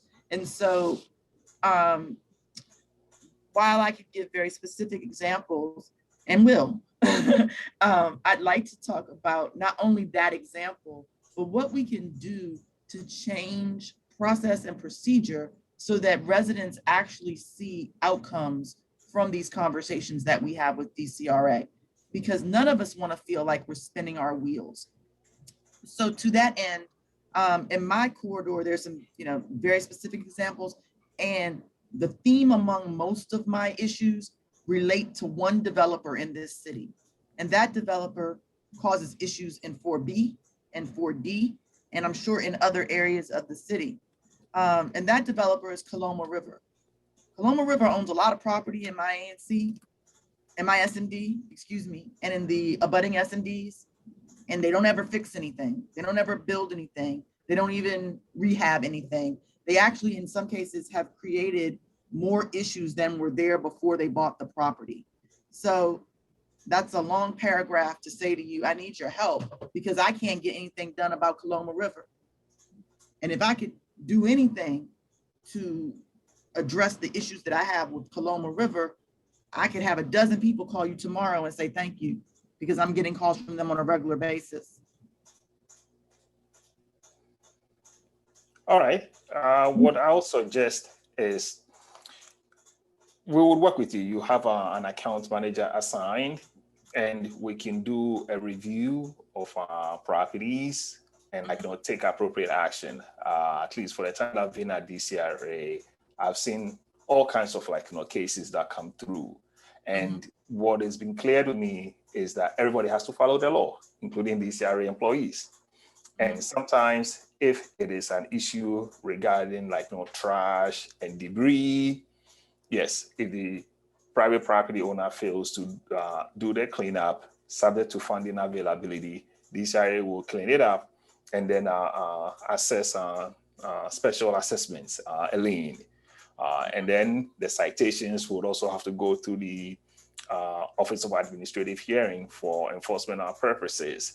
But if it's not been adjudicated, it cannot be used as a basis for other enforcement action. And just to give you a window into sort of like the OH enforcement process, currently they have a little over 3,700 of our cases that is in backlog. And of those cases, about 70% of them are property maintenance, housing related. So if we have to fine somebody $5,000, and then the second time around, we have to double the fine, the fact that it's not been adjudicated limits our ability. And that's just the harsh reality. In certain cases, we prepare like a dossier or a file and make a referral to the Office of Attorney General for them to seek some type of injunctive relief.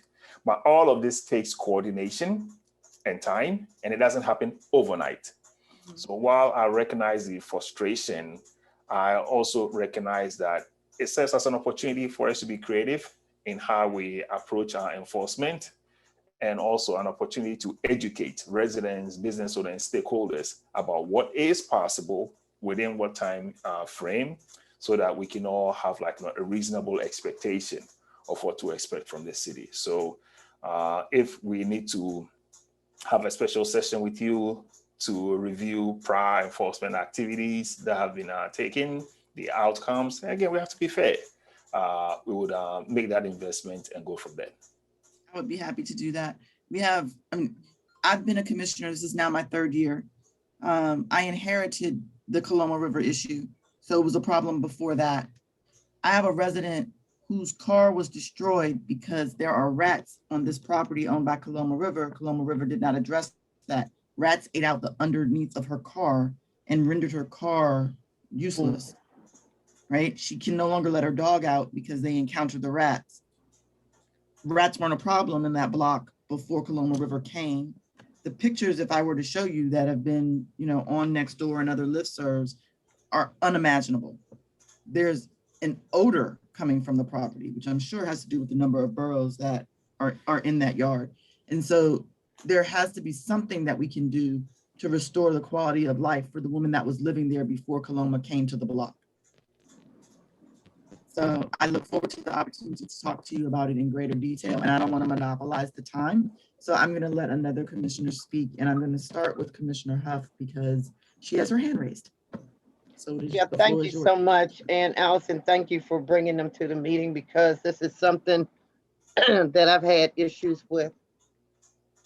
Before I became a commissioner, I'm in my third year as well. We've had your staff to come to the community, which is sort of insulting, to not get a response. Numerous emails, numerous pictures. It wasn't until most recent, when Mendelsohn got engaged, that a home that was exposed, gaping holes, property on both sides were affected, the foundations were slipping. It just kept going around in a circle.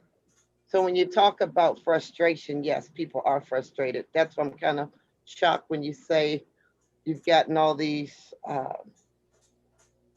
accolades, just for sake of a better word, because we have not gotten a response. We have had countless people coming out. I've talked to countless people. They've told me things would be done on a Friday, or they call me back. Never happened. And I will speak to you, and I request a meeting, put it in offline, because I have names. I have dates. We have a property, that one was just resolved again, sort of resolved. They finally filled in the dirt. They're finally going to do some remediation to the properties that were affected by this home, where the developer took the back off, dug up the ground like they were going to build out. Never did. 5 years. And that's quite a long time for somebody to come out and then to find out the person that came out was not even supposed to come out or to give a report, and nothing ever filtered over. One of the other things I found out is some of the staff had changed. One of the staff members is phenomenal. I mean, I can call her anytime, very responsive, puts me in touch, etc. We also have another property on, that property I'm speaking of is 5732 5th Street Northeast. So I'm sure you've got a big file on that. I don't know whether OTR is going to move forward with the property sale, but I heard you say you put the liens on the property, they mount, they mount, they mount, they mount. Nothing happens. Again, very frustrating. And I heard Allison talk about rodents, whatever, not only rodents, but vehicles parked in the yard.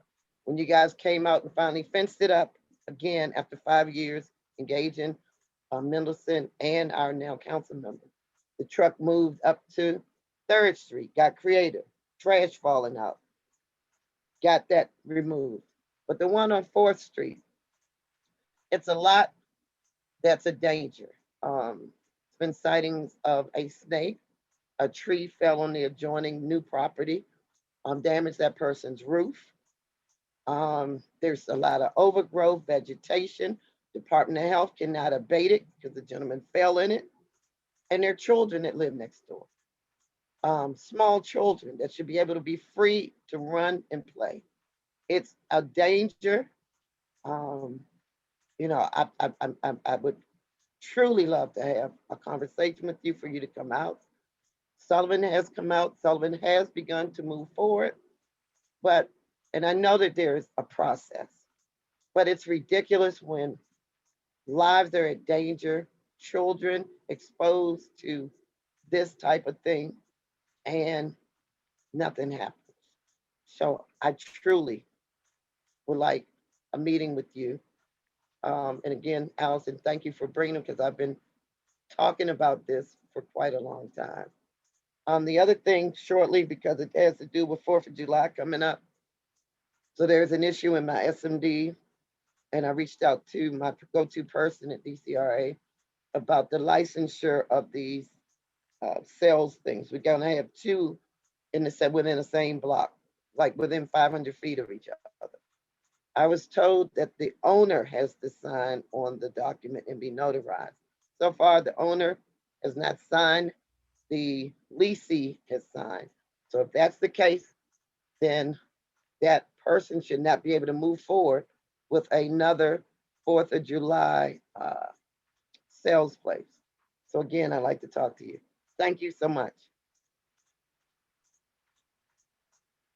Thank you. I was on mute that time. Do any other commissioners have questions? All right. Looks like I have a lot of hands raised, so we're going to go in numerical order.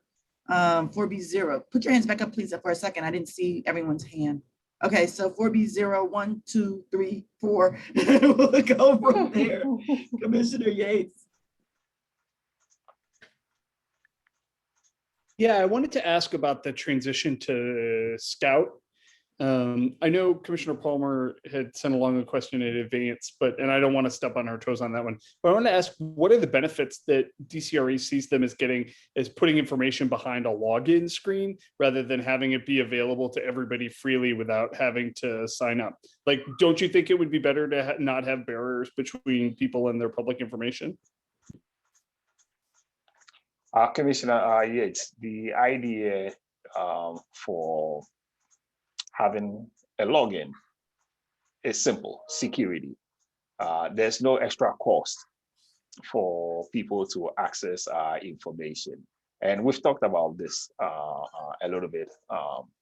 But by creating a secure infrastructure for residents to have access to databases, it helps us protect the information that has been given to us, and also opens the pathways for customers to access multiple systems. Years ago, you needed 5 different logins and passwords to get into various DCRA systems. So once you log in, or you try to log in, you forget your password, then you start again. That environment was simply not conducive to the customer experience. So as part of our digital transformation and effort to make our systems more accessible to the public, we've created this single sign-on called Access DC that you register once. It is verified, it is authenticated, and once you have that credential, you can log into any DCRA system. So that's the future. That's the direction that we are headed in. And that simply explains why we have information that requires login. There are certain pieces of information that just don't require login, but certain pieces of information also do require logins as well. So that's just a short explanation for having systems behind a login. I guess I won't belabor the point, but I'm confused. If the information was freely available, right? Like much like the council makes laws available or we make our resolutions available, like I don't know what the security risk is that would require people to get a, there was a lot of information in Civic Insight I used to get at without a login, and now it's just gone. Like you have to log in to get at it, and I don't know how that benefits people. Yeah, I think you're mixing two different things. There's no such thing as Civic Insight. It's gone. Civic Insight was a vector for cyber attacks on our information systems. So we had to protect it. We had to protect our infrastructure. So that's just the short answer for it.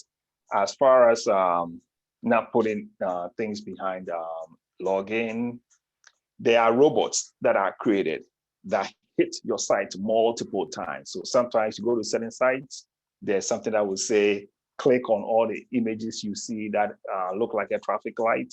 They are capture phrases. These are all technical things to protect information. So there are different strategies.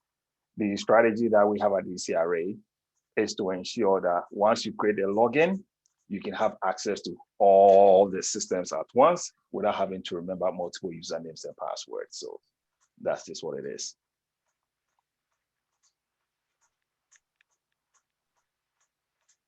All right, thank you, Commissioner Yates. So let's go to Commissioner Palmer.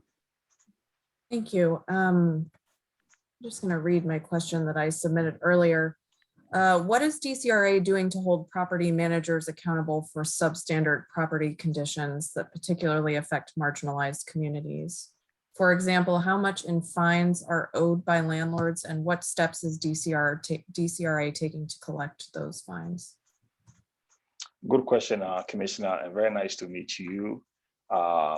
When it comes to the steps that DCRA is taking to protect vulnerable residents, I'm proud of the investments that we've made.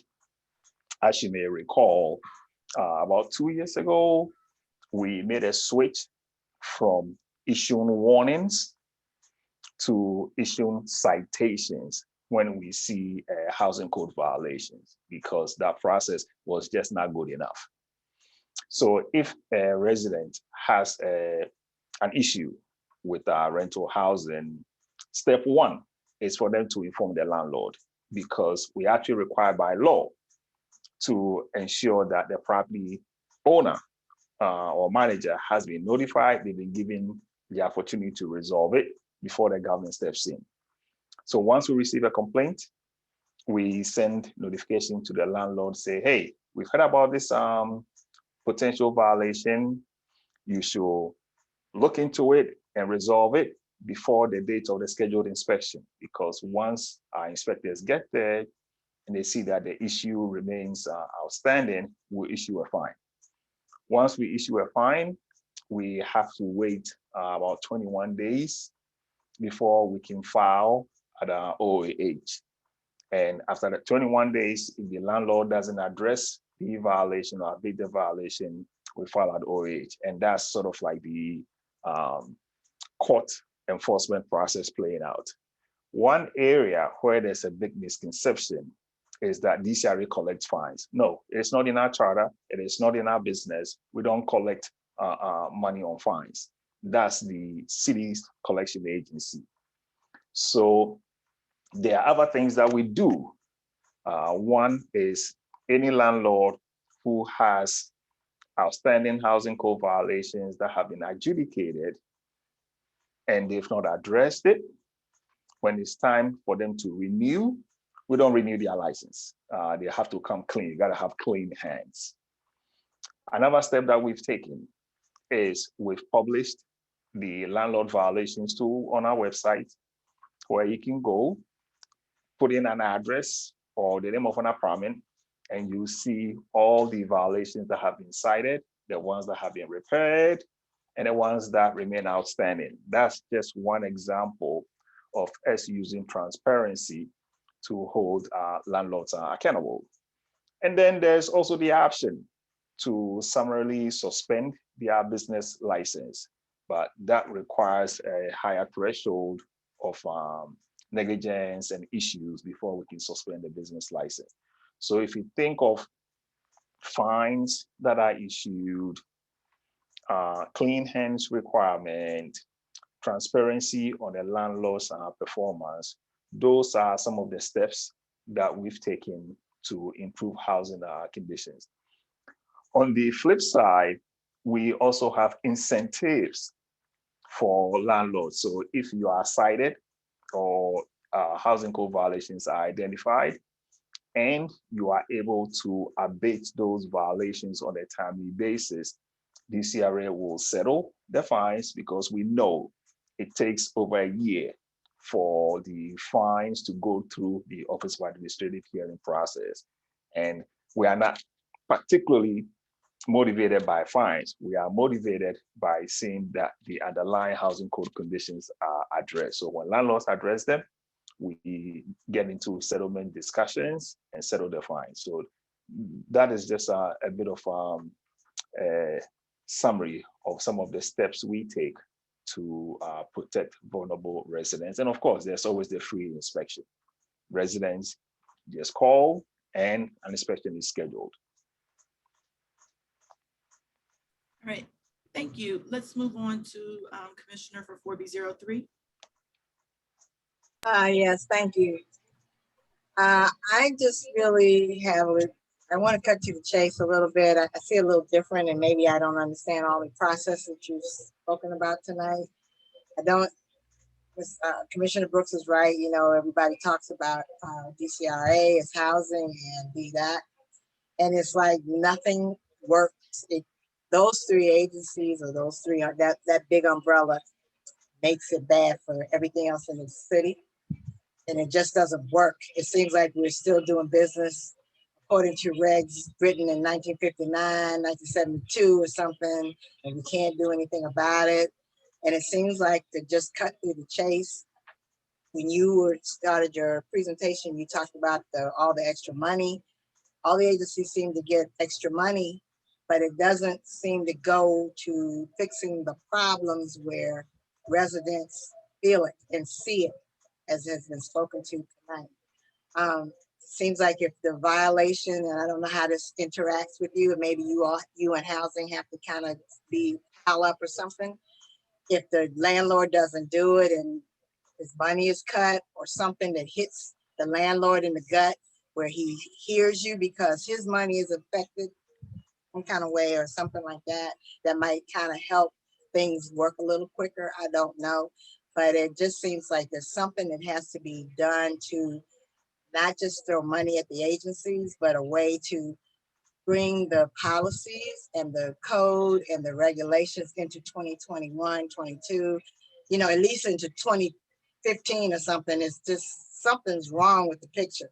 And so what you say doesn't really translate, because when we talk to the folks back home, they don't believe anything you say because they look out the window and it's the same old. They call and it's the same old nonsense, the same old nothing. And I just wanted to say that for the record. And maybe you could put some attention into policies that might roll to the point of, or, you know, come to a place where the policy and the procedure and the codes will make things work a little more efficient for the 2000, you know, 15, 16, 17, 18, 19, something before, something a little newer than 1962, whatever. It just, and I'm just pulling those dates out of the hat. It doesn't seem like anything changes policy-wise. Just keep throwing money into agencies. Tell us that. I just wanted to say that for me. Thank you. Well, Sorry, I'm muted. Go yes, ahead. Ms. Johnson, thank you for your comments. I was hoping I could identify a problem that you would like solved. But from what I'm hearing you share, there are a few things that I think is worth addressing. And that is this apparent dissonance between what the vast majority of customers share and the perception that is also shaped by another segment. Earlier on in the presentation, I shared the customer satisfaction ratings. And I think it's important to understand where that came from. When I joined DCRA, I had some of these same frustrations. People will say, I've been having these issues for 15, 20, 30 years or 5 years, whatever the nature of the issue. I heard all of that. And I said, okay, we will try to address the major issues in a way that is consistent. It is grounded in law, policy, and there are procedures behind it. And in tackling these issues, we would also provide additional level of transparency. So for example, if you request a housing inspection from DCRA, at the end of the process, you'll get a survey that asks you to rate your overall experience with the agency. It's going to be one of 3 things only. It was excellent, it was satisfactory, or it was poor. And if you say it was poor, we will ask you to elaborate. And that automatically triggers an attempt by somebody internally to reach out to you to understand the circumstances. Similarly, with excellent rating, we ask you to provide comments. So out of the thousands of surveys completed based on people's interaction with the agency, we have a decent feel for customer satisfaction. And that is why we are glad of the progress that has been made. At the same time, we see an opportunity to deal with what appears to be the intractable problems. So we will continue our outreach and our engagement with a goal of trying to make everybody happy. But we'll also educate the broader public about certain things that they may be looking at the wrong agency for that solution. For example, we don't go and rebuild apartments. If somebody has some violations, the person who's responsible for addressing those issues will be the property owner. When the property owner fails to address it, then we initiate enforcement action. And in some instances, we will do abatement, where we'll actually go if it's like a smoke detector that is missing, that is life safety, we can purchase it and put it in the building. So those are all steps that are undertaken in the context of housing. But I do know that there are real challenges out there, and we'll continue working with our stakeholders to get the ideas on things that can be done to address those issues. Sorry, Chair Brooks, can I ask you to just indulge me for half a second? So Director Sharpa, just on the satisfaction ratings, the vast majority of what DCRA does is like simple permit issuing, right? So if you issue like 70% of your work is like issuing postcard permits and people are happy with that process, but people like Commissioner Brooks and Commissioner Huff and Commissioner Palmer are telling you that these intractable problems are much more severe and much more life-threatening. It seems to me that maybe your overall percentage number of customer satisfaction isn't necessarily worth as much as you think it is, right? Like people who got a postcard permit say, yeah, good process. I got it in the mail, it worked out great. Or I got it online, it worked out great. But like people who are complaining about an intractable building, right? One problem, one survey response that's having severe detrimental impacts on the community, right? Like won't be reflected in those numbers. And I would assume the vast majority of your transactions are relatively simple, minor mechanical and postcard permits. Is that right? No, that's not right. We issue 54,000 permits a year. We do over 50,000 inspections a year. We renew and issue thousands of permits, and we do a range of enforcement activities. So what we've committed to is empowering our customers and giving them an opportunity to share their feedback. So you can't juxtapose the two scenarios. If you ask for an inspection, yes, at the end, we want to know how you were satisfied with the inspection and what was done. If you ask for a permit, you have that same opportunity. So it is something that cuts across all our services, and you cannot conclude that it is related only to permitory.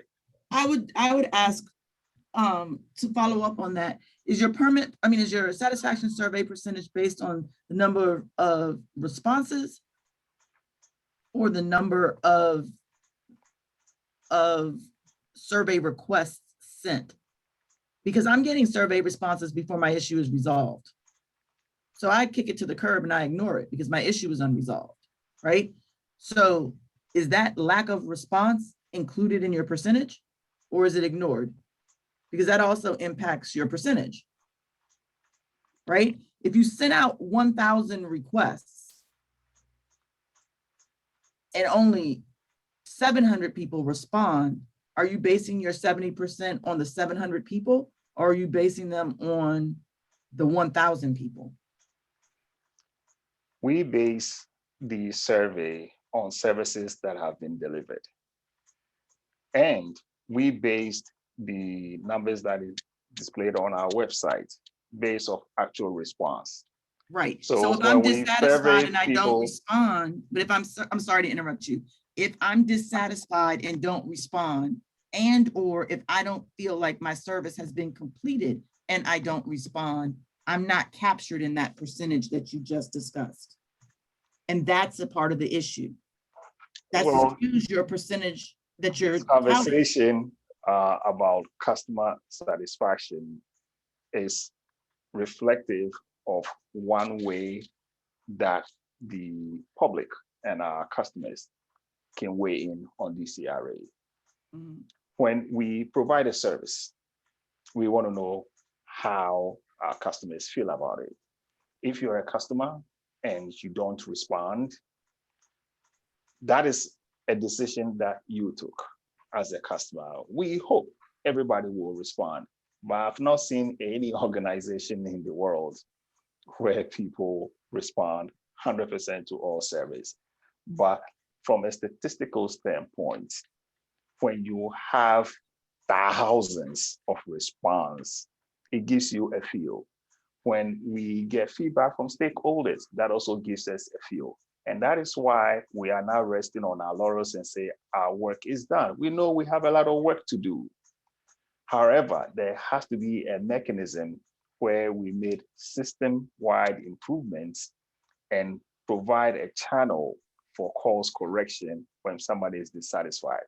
So that's the idea behind using surveys to assess service delivery and identify improvement opportunities, in addition to opportunities like this, where people can share their sentiment about the agency. I would also add that I think that your survey mechanism for ANC commissioners should be different than your survey mechanism of residents.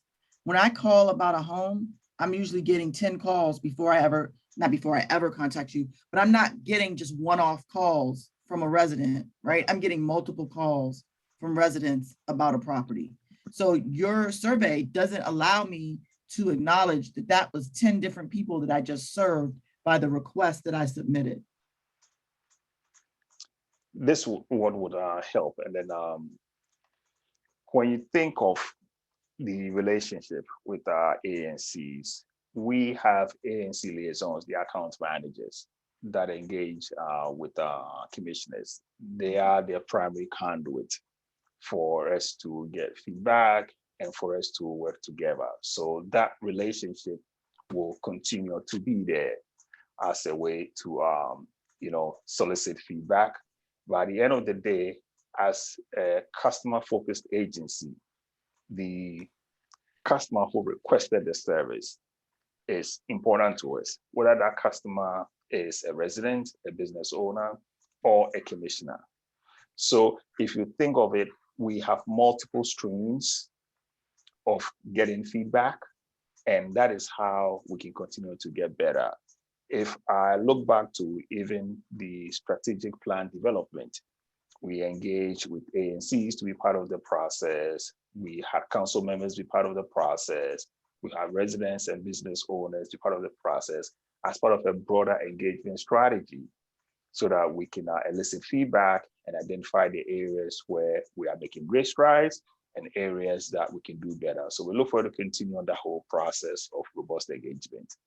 Okay, I want to be cognizant of our time because we are over the time limit for this conversation, which I think is an important conversation.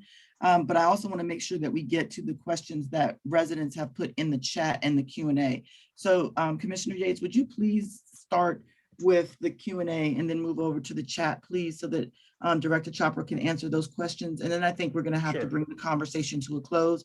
And while we don't necessarily see eye to eye on how we are being supported by DCRA currently, I do want to thank Director Chopra, while I have the floor, for coming and stepping into the breach and hearing those complaints, and look forward to some resolution on a lot of these issues.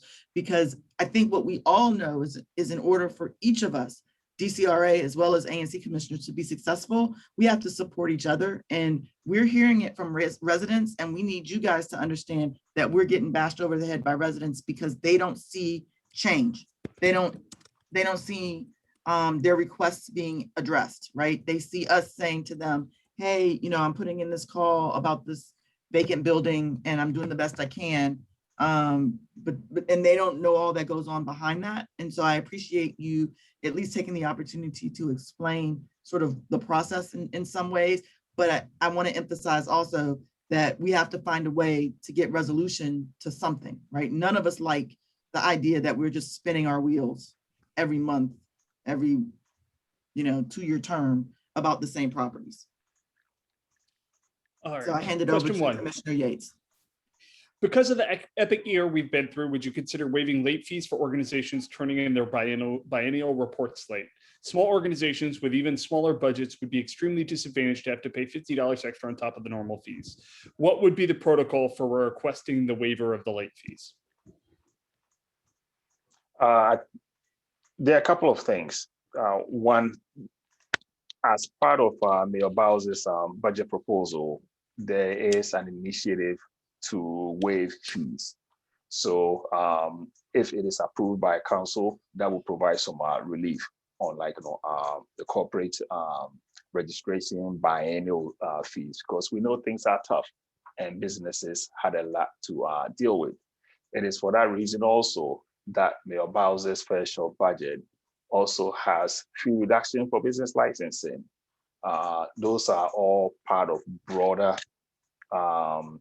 DC policies to make it easier to get back into compliance for those who fell by the wayside, and for those who continue to invest in DC, hire DC residents and do business in the city, provide them with a pathway for them to be successful. All right. Will the housing code be updated to address the decriminalization of marijuana in personal residences? With the change in law, marijuana smoke odors tend to enter neighboring properties. What recourse do residents have to address this issue that negatively affects the residents' quality of life?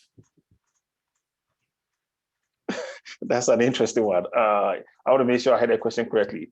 Will the housing code be changed to address decriminalization of marijuana? Like, what is the ask? I think they're concerned about marijuana smoke entering through shared walls and stuff. I'm not sure how to address this question, but it is not really a housing code issue squarely. This is about a city policy. So like smoke is smoke, whether it's cigarette smoke, cigar smoke, various apartments have their own policies on smoke, but this is something that we'll just have to look into and circle back with the constituent. What is the best way to reach DCRA to address concerns and complaints about DCRA? Where are the customer satisfaction forms located? Why are the PDF forms not writable online? And why are those forms not included in enforcement notices? What is the way to reach DCRA? Sorry, I'm not With looking complaints at about DCRA. email dcra@dc.gov. It's that simple. This is one of the simplest culture changing moments. And that is the way to get in touch with DCRA. The most efficient way to get in touch with DCRA is to email dcra@dc.gov. When you email that box, you will get a tracking number. And you also get a service level guarantee that we would acknowledge that email in 24 hours or less. And in 3 business days or less, you will get a substantive response to it. And as we are working on your inquiry, you'll get notifications as well. And it is assigned to the appropriate staff member who is best positioned to handle it. So whether it's a complaint, a compliment, an inquiry, dcra@dc.gov is the most efficient way to get in touch with us, in addition to the phone number that you can call. Andrew McGill asks, what can DCRA do from an IT standpoint to increase transparency of which developers are submitting for permits and buying properties? Properties are generally bought with site-specific LLCs that make it hard to figure out who is doing what. There are a number of digital tools that we've released to shed the light on permit activity and business activity in general.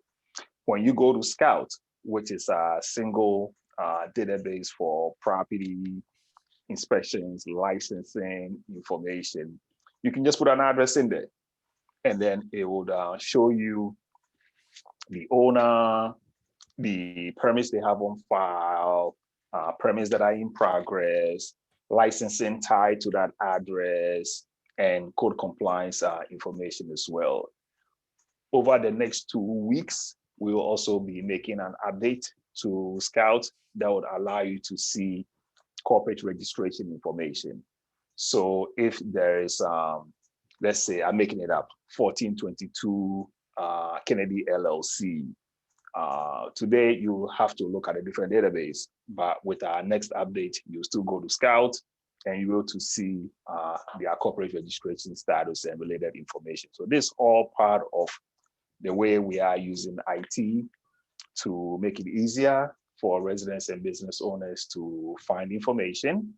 And then we also have the contractor rating system, where you can see the staff work orders that have been issued against a particular project. And if you want to hire a professional, whether it's an architect, a general contractor, you can see how they perform with DCRA. Did they pass safety inspections? Did they submit plans according to code? All that information is there to help you make informed decisions.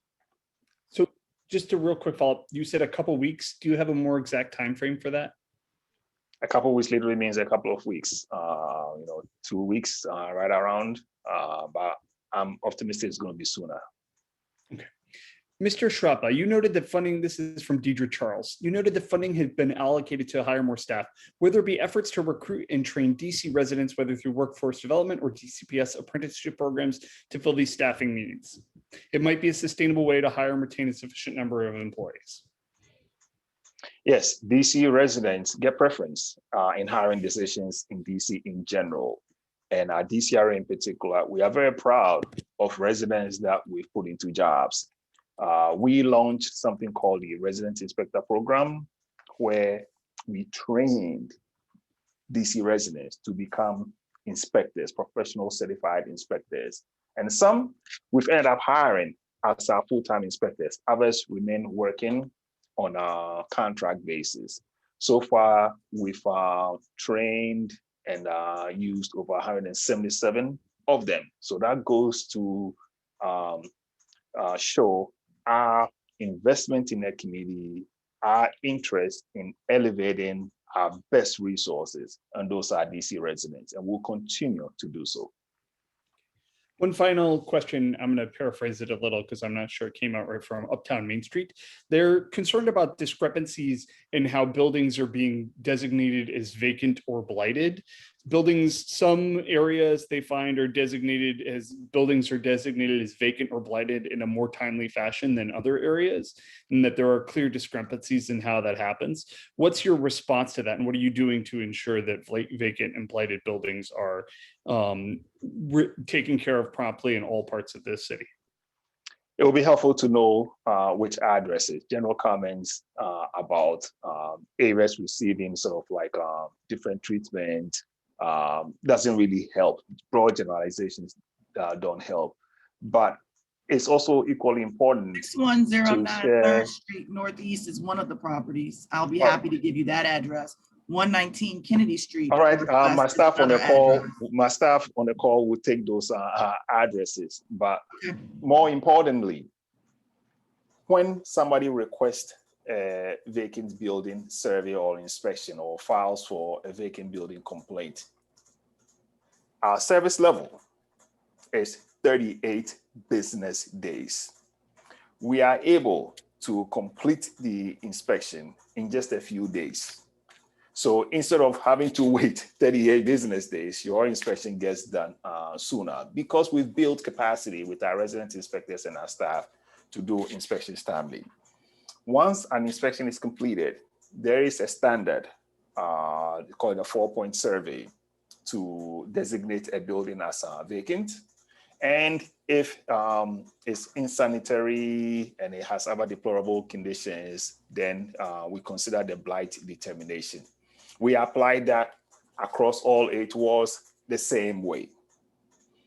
Once a building is designated as vacant, the owner has an opportunity to respond. And if they are not able to provide compelling evidence, then we send the classification to the Office of Tax Revenue so that they can tax the property at $5 for every $100 in assessed value as vacant, or blight is double that. So that is just a broad view of how vacant property inspections, classifications, and taxation works, and how we respond to constituent or resident service requests.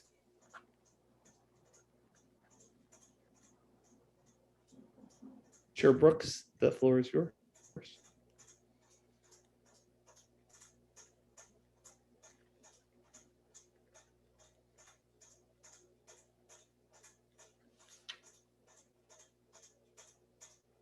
Allison. Chair Brooks. So, thank you, Director Chopra. I've already sent my email to you to arrange a meeting. Again, I appreciate your being here, and look forward to talking to you in greater detail about the issues that impact 4B08, and I'm sure others will be reaching out to you as well. Yes, thank you. And thank you everyone for your feedback and the opportunity to meet with you and participate.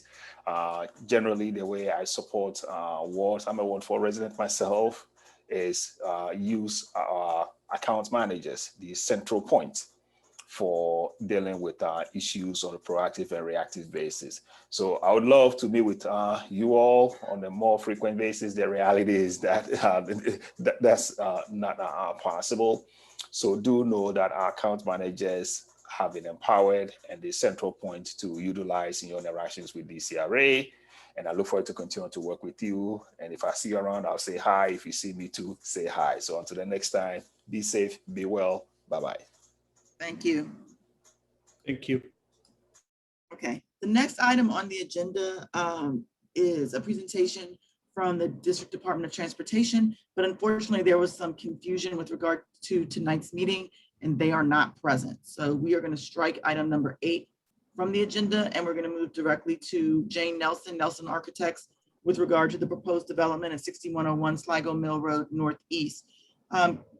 Commissioner Bramagen, would you like to introduce this project at all or just jump straight into the presentation? Yeah, I would like to just introduce it for a minute, if that's all right. Thank you. Absolutely. Thank you very much. And I noted it just as the architects, under the architect's name on the agenda, but there's a development team associated with this, and it was just simpler to keep it that way on the agenda. But they are here, and I think Gordon is going to promote those individuals. Hopefully I got them all.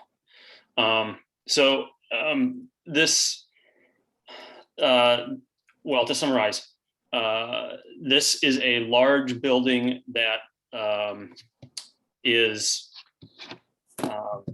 associated with, if folks are familiar with the Hampshire's community, which is about, I don't know, roughly 100 townhomes that was built in the last 10 years on the 6,000 block of New Hampshire Avenue Northeast. This is a large building that was on this campus.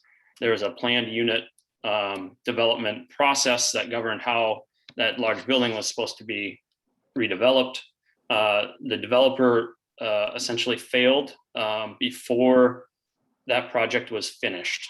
And so the building has sat vacant for years. It's been a blight on the neighbors and a top concern for many of my constituents. So a change in the previously approved plan would have to go back to the zoning commission, which is why they're engaging with the ANC now. And I would just note, I organized a community meeting on Thursday evening last week to begin the process of engaging with the neighbors. I think there are a number of issues we'll have to keep working on, and I think we're all looking forward to continuing to work. But that's sort of the background, and I will let the development team introduce themselves and take it from here. Thank you. Hi, I'm Jane Nelson with Nelson Architects. Is it possible to show the drawings, to share the screen? Yes, ma'am. You should be able to share from whoever is controlling the PowerPoint. Let's see. So how do I do that? On the bottom of your screen, there should be a share screen button. Yeah, got that. And if you click that, you should be able to select the window or the program that has the slides or the PDFs. Got it.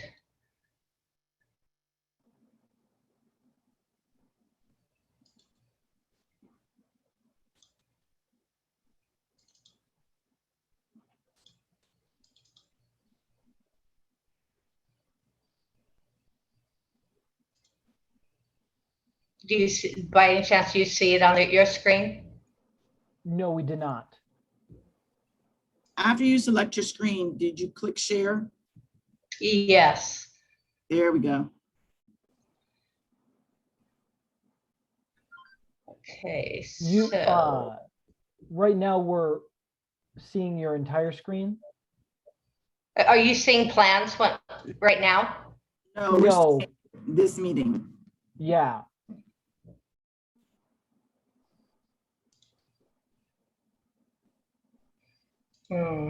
Sorry. Alexa, Alexandria, do you know how to do this? Can you invite Alexandra to participate?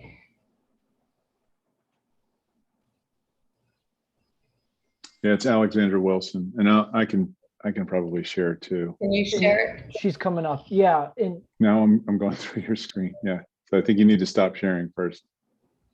Okay. Hi, my name's Marty Sullivan. I'm zoning counsel for the property owner. Give me 1 second. I'll pull it up. Excuse me.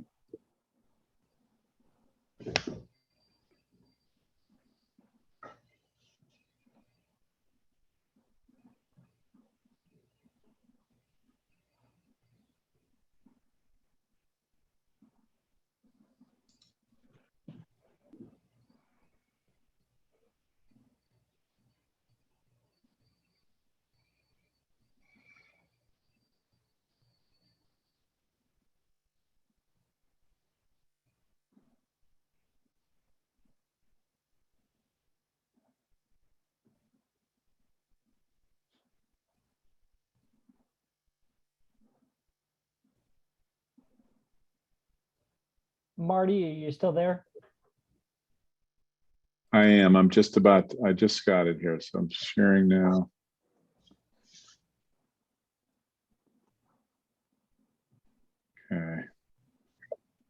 We see it. Okay, got it? There we go. Wonderful. Go ahead, Thank Jane, you, Marty. can just tell me when to move it. Sure. So as Jeff described, we are suggesting to build a new building to replace the existing building.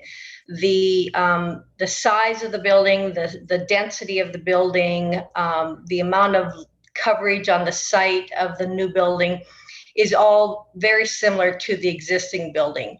What we are doing, because it is a new building, is we are trying to orient the new building in a better way that responds to all of the aspects of the site.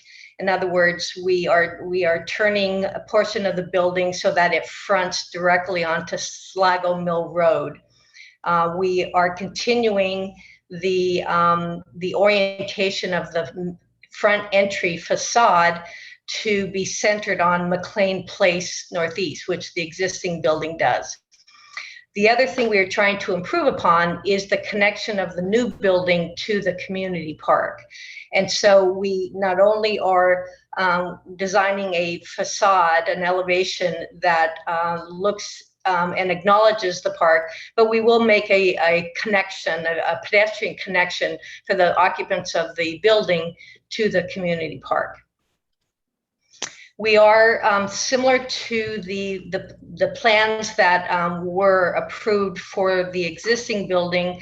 We are providing surface parking, and similar to the original site plan for that approved renovation of the existing building, we have spread out the parking around the site such that not all cars will come in from one point.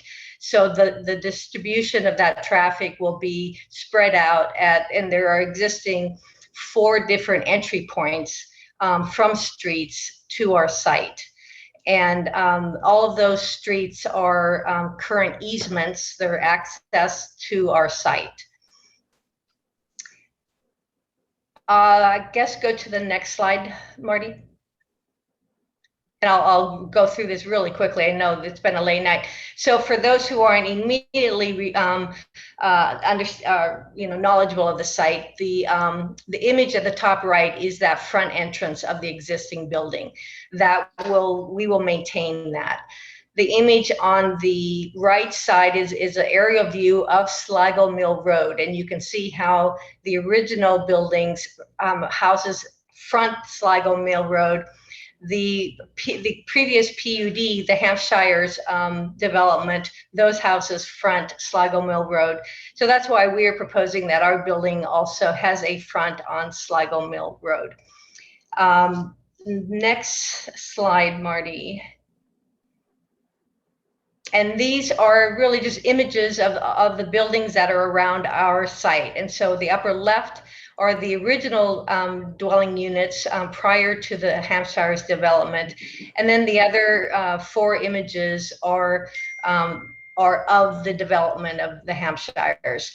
And of significance here is they are all brick, and they're very nicely done in brick. There's brick detailing around the windows, and there are bell courses and accents around the entry doors.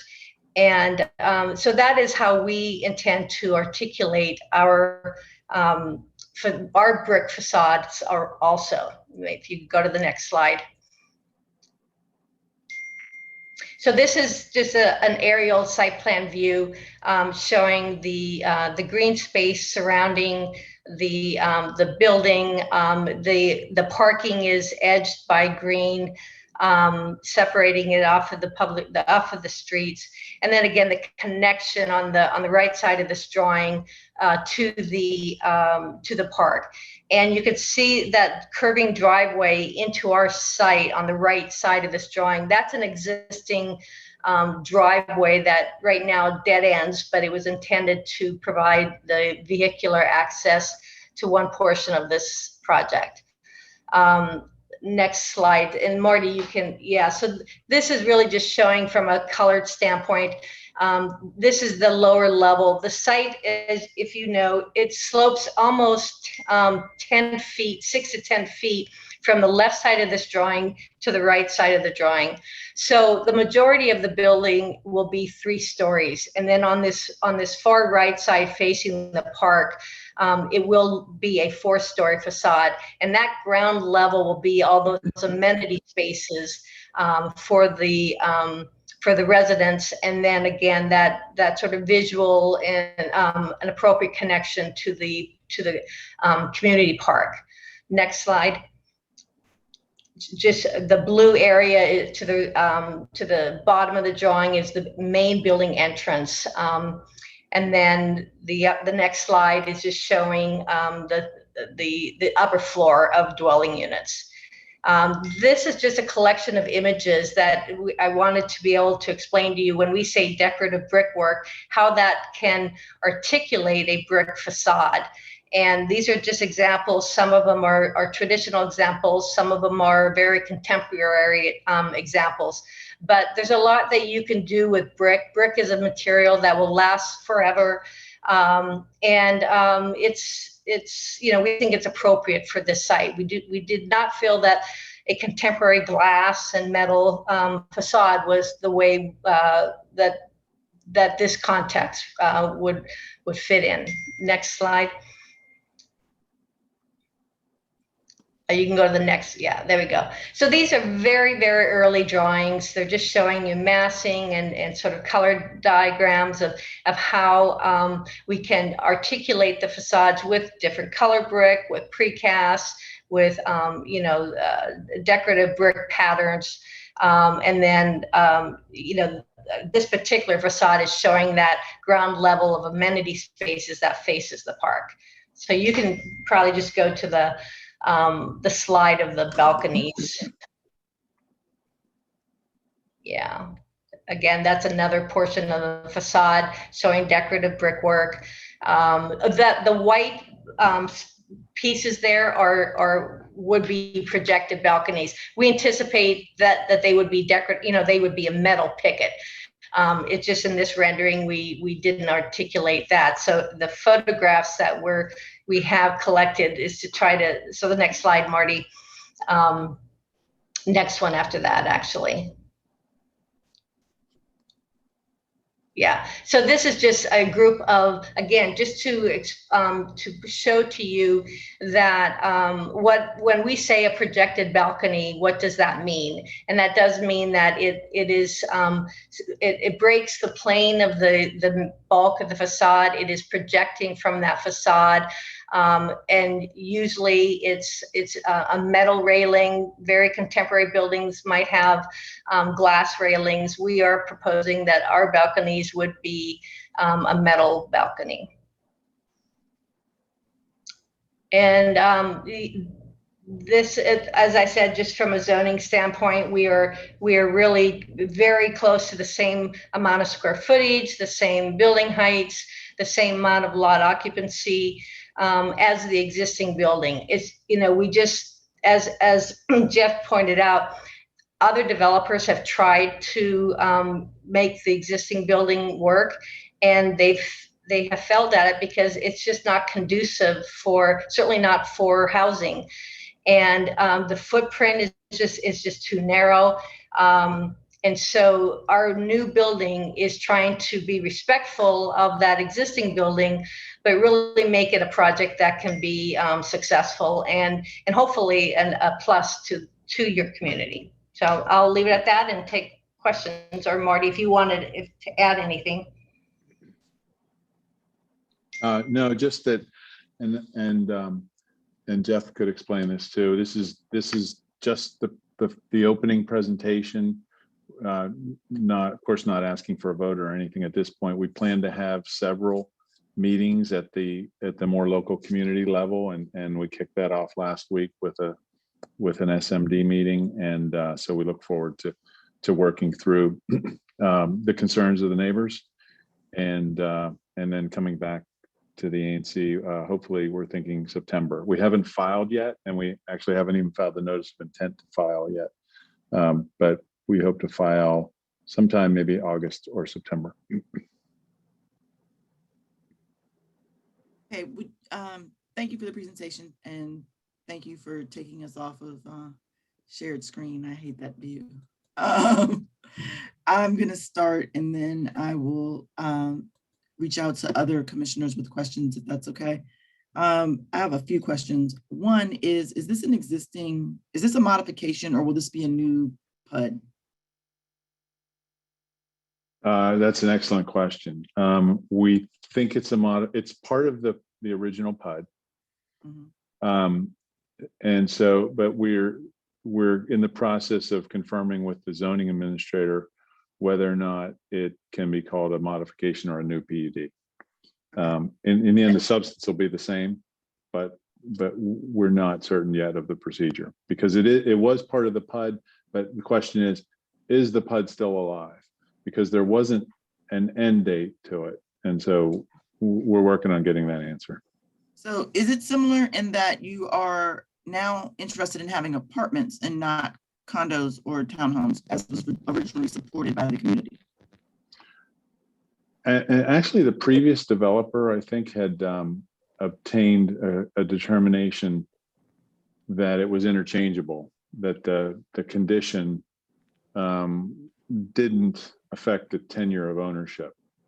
So But I don't think that came back to, maybe it was discussed inside of the 4B07 SMD, but that definitely was not discussed on the other side of the street. And I'm not sure that residents at this point are extremely supportive of that idea. And so you might want to take that into consideration.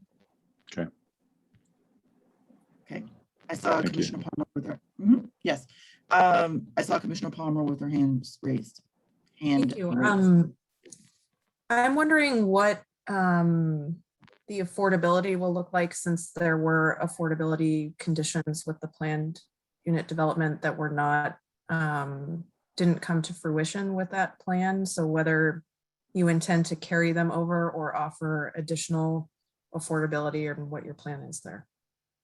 Yeah, the plan is, and I should say there's some other team members on here too, if there's other questions in that direction. Jay Eichberg is here from Eichberg Construction, and David Zarnock is here, a representative of the ownership team.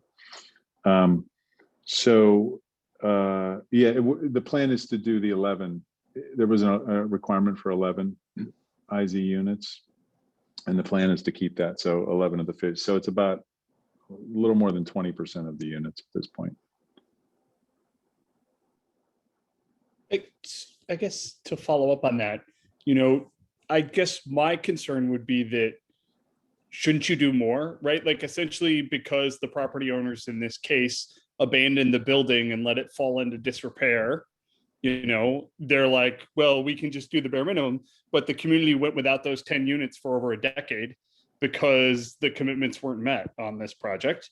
And there's this whole host of other commitments, right? Like there's community meeting rooms, there's subsidies for other projects, there's, what's your plan with regards, if you could run down all the different PUD requirements and what you plan to do with all of them, that would be super helpful. I'm not prepared to do that right now, but we can get back to you on that before the next meeting. I think it'd be good. I could lay it out in writing for you. 90% of the PUD, of course, is completed and done, and those obligations covered. One of the reasons that the current owner is seeking a modification to raise the existing building and build a new building is because of the economics itself. And that's one of the reasons why it hasn't been done in the last 10 years. So there's that pull between having an economically successful project to solve the problem of the neglected building sitting there versus the IZ. So, Marty, but can you I hear also me? want to, Marty, one second, real quick, if you could. I just want to push back on this idea that 90% is done when the vast majority of the affordable housing commitment was in the building that didn't complete. Right? Like you may have completed on 90% of the other things, but in terms of affordable housing, you did about a third of the commitment. Well, I could go back and see, but here we are, and to finish the project. And David Zarnock, David, you wanted to respond to that? Can you hear me, Marty? Yes, sir. Yes.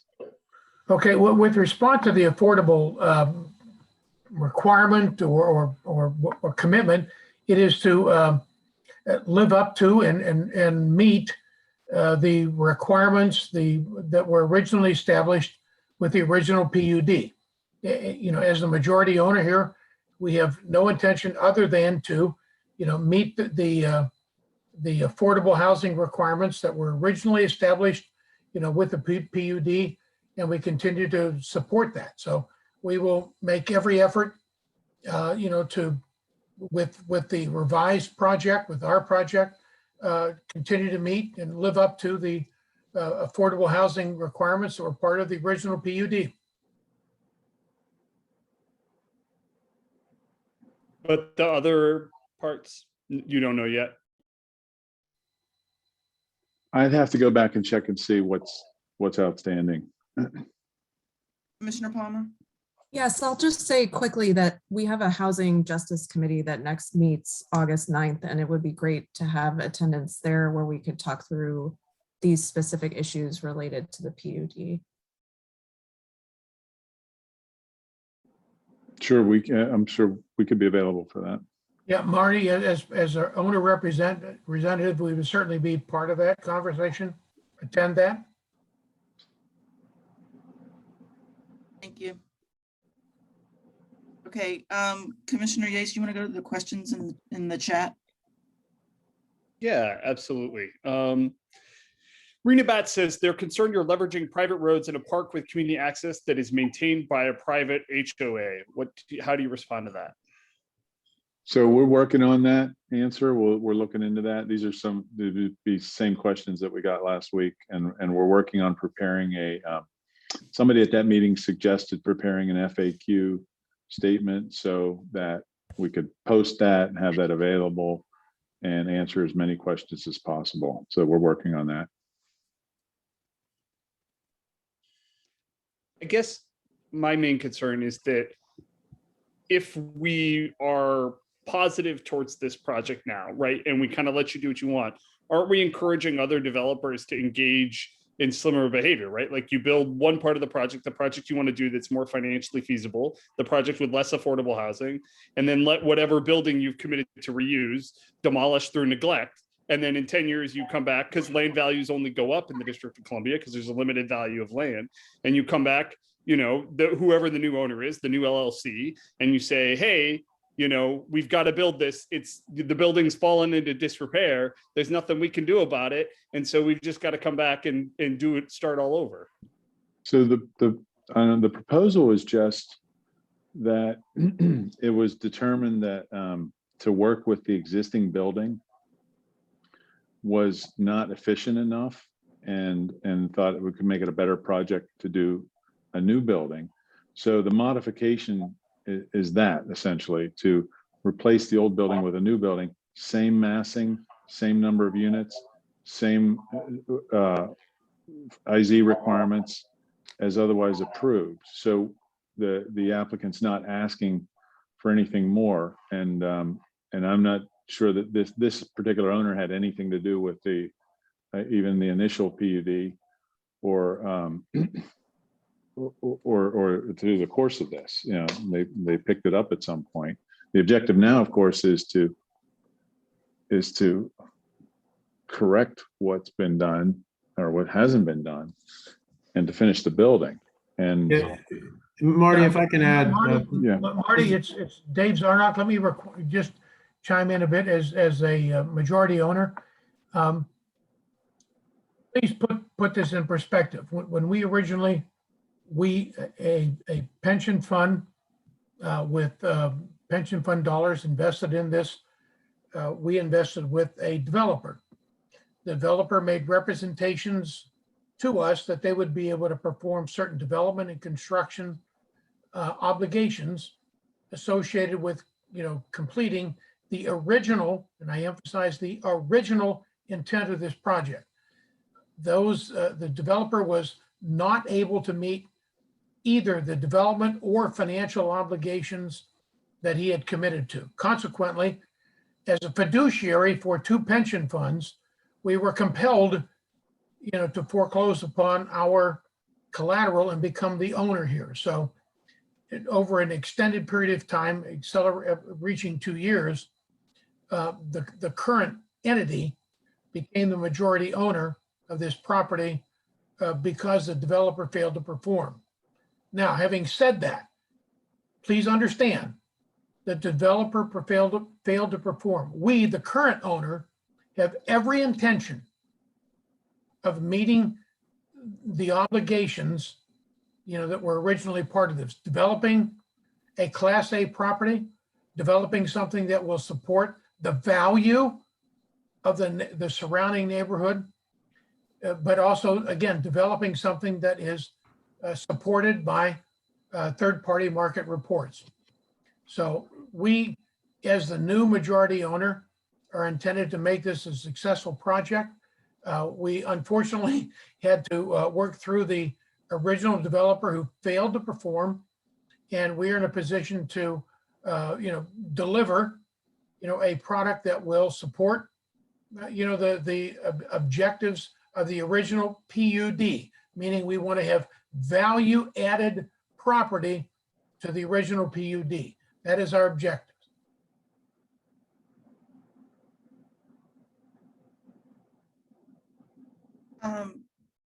Well, I appreciate that. I don't think that changes the sentiment that Commissioner Yates shared.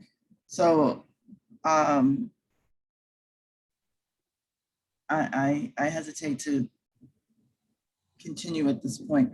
Let me also say that while this property squarely resides in 4B07, it abuts my SMD.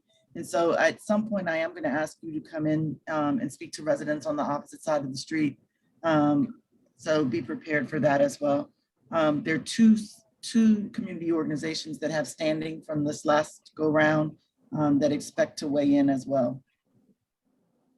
Commissioner Brooks, if I could add to the earlier response to Commissioner Yates's question or statement, and that is that the developer that built the remainder of the property that's already developed, it was unrelated to us.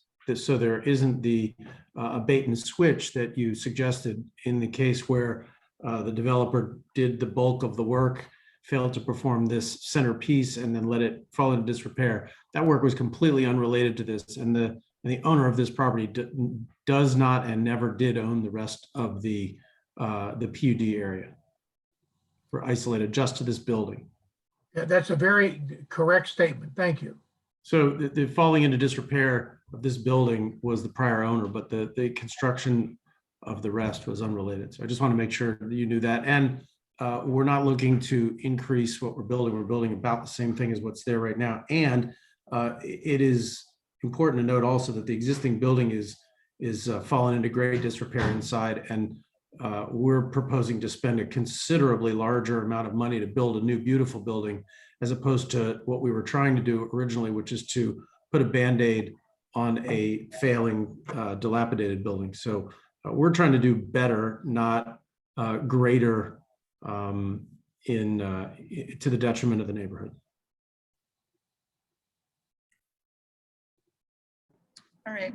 Are there any more questions in the chat? Did we cover everything? Well, I just wanted to say I appreciate that response, but also most developers establish separate LLCs for most of their projects. So like, I think that like the concern is real regardless, and I think absolutely. And we'd welcome the opportunity to trace that lineage. The homes and towns that were built in this entire development had zero connection in any way, shape, or form to any of the members of this LLC or anything like that. We're completely unrelated. This property was purchased separately from the developers, and that was completely arm's length transaction. It had nothing to do with us. And David, maybe it might be helpful just spend 30 seconds explaining who the ultimate owners are, David, if you think.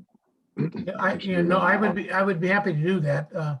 The entity that we are the general partner of is called the Baltimore Washington Economic Development Fund.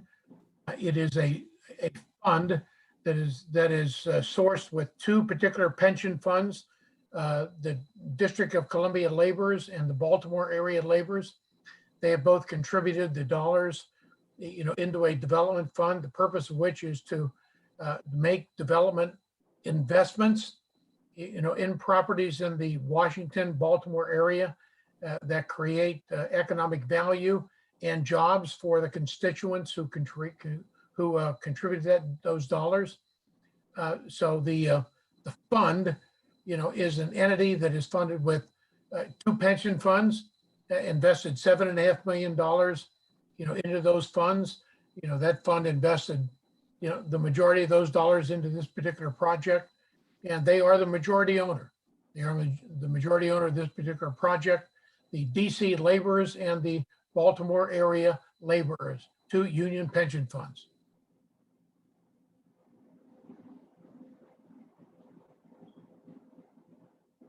All right, I appreciate your being here and hanging on with us, excuse me, for a rather lengthy meeting. I think at this point, we should draw this to a close and look forward to having you join the Housing Justice Committee meeting, as well as a 4B08 S&D meeting. And thank you for your forthright conversation. Thank you. You're very welcome. Thank you. So we will move from here to our consent calendar. And for those that are still on the call, I say thank you very much for staying with us. The last thing we want is for people to dread, a long monthly meeting, but we think we've been bringing some very good information to the public and hope that you can appreciate the length of the meeting as well as the information that you've received.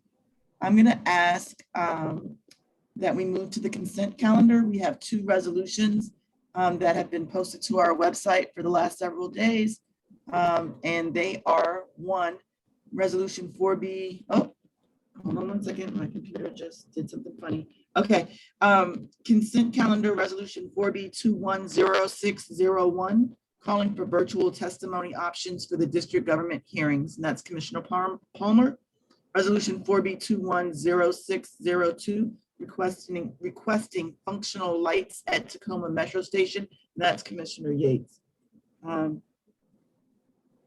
Is there a motion on the consent calendar? I'm sorry, I'm having trouble with my document. I can't see it at the moment. So I'll move it. Thank you. Is there a second?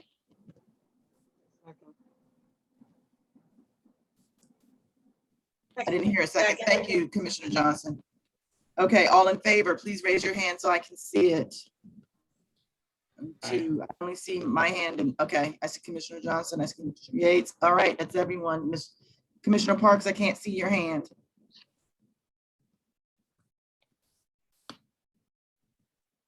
Okay, Commissioner Huff and Commissioner Johnson, if you're present, I need you to vote.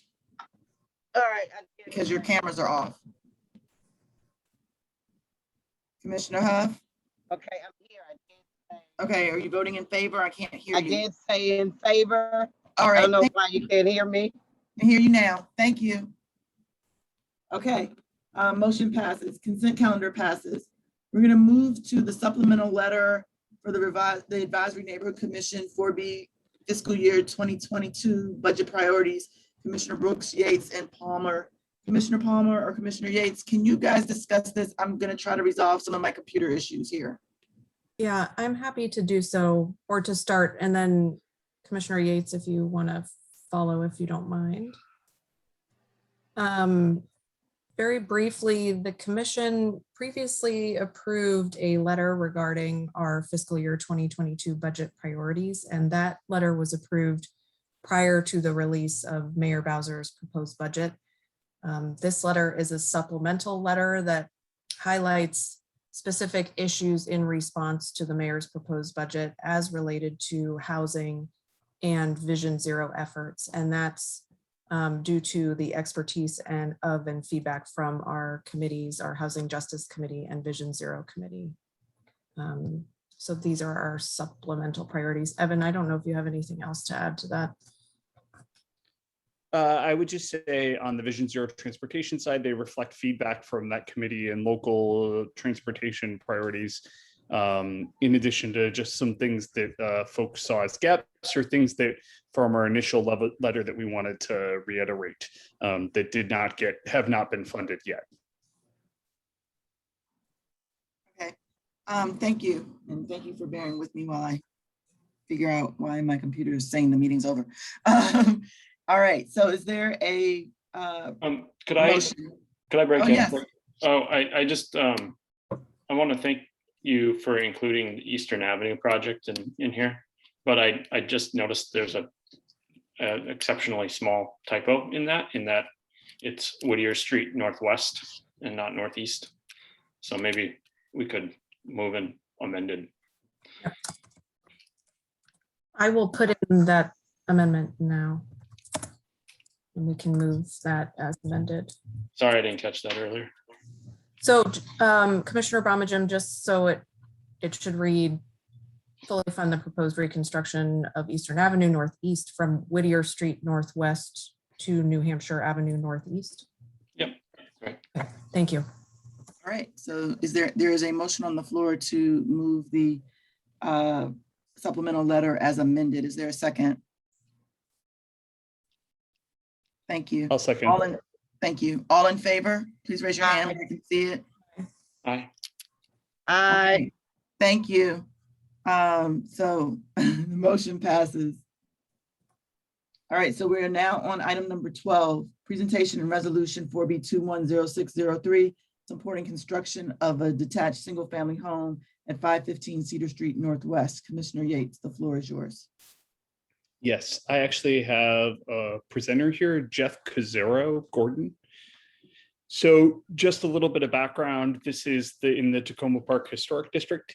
It's currently one house built on two lots. The one lot has a house on it, the other lot is vacant. And this is a proposal to build a second single family home on the adjacent lot.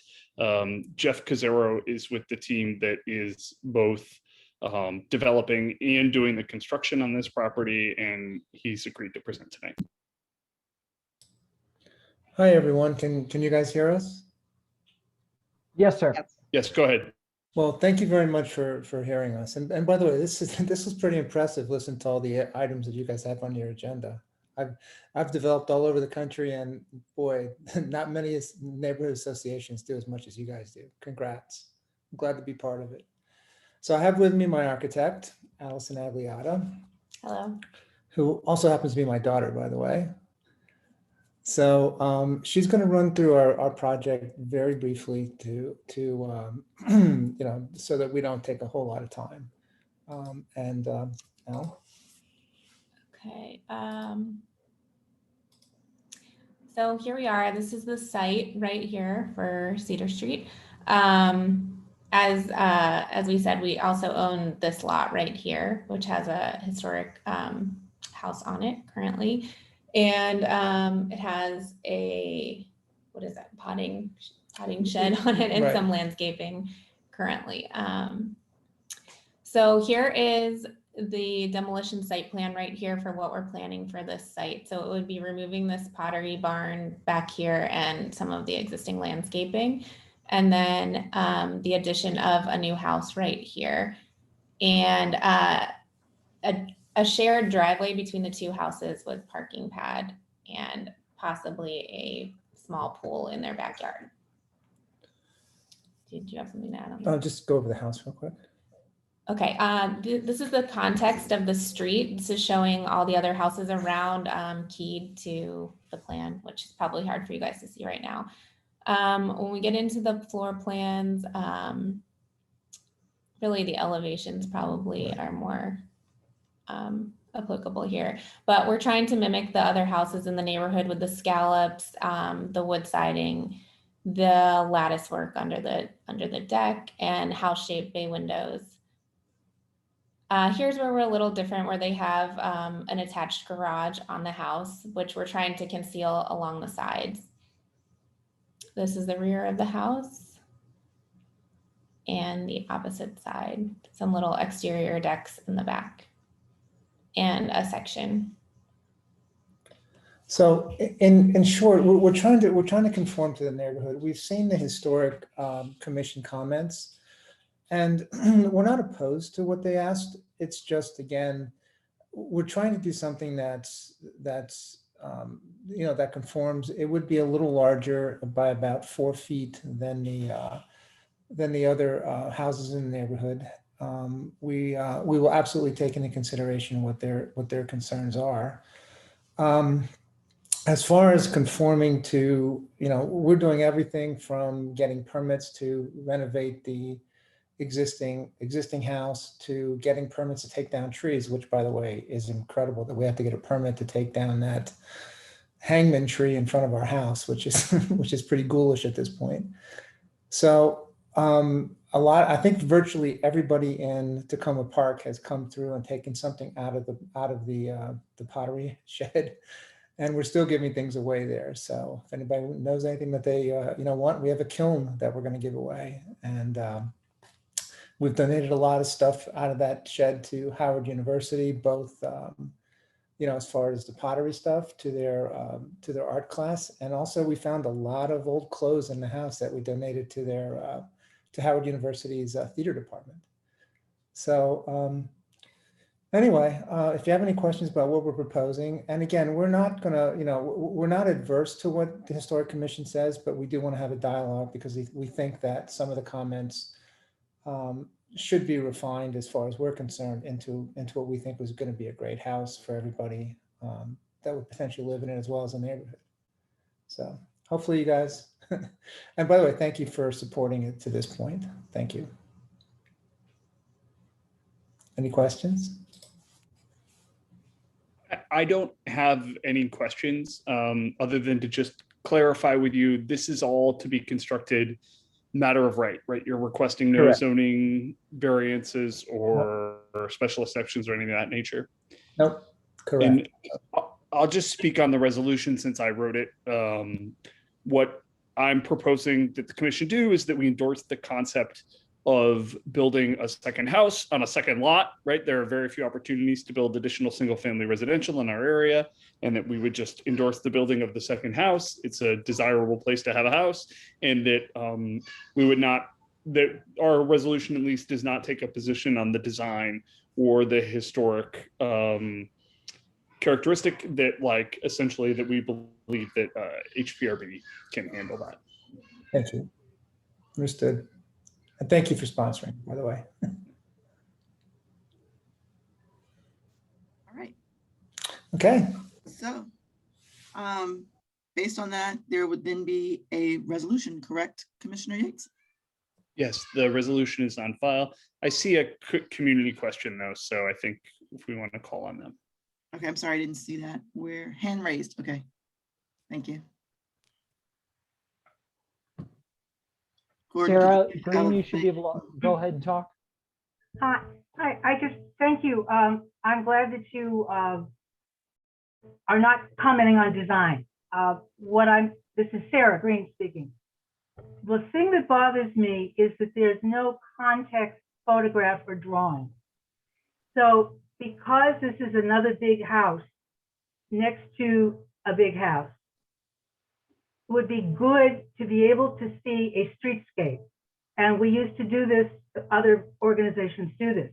You take a picture of the street, a long picture of the street, and then you take to scale, you plop in the design for the new house so that we can actually see what this design would look like as we walk down the street, if it is built. Otherwise, I just can't visualize. I don't think it's fair to ask anybody to visualize just a drawing without any context around it.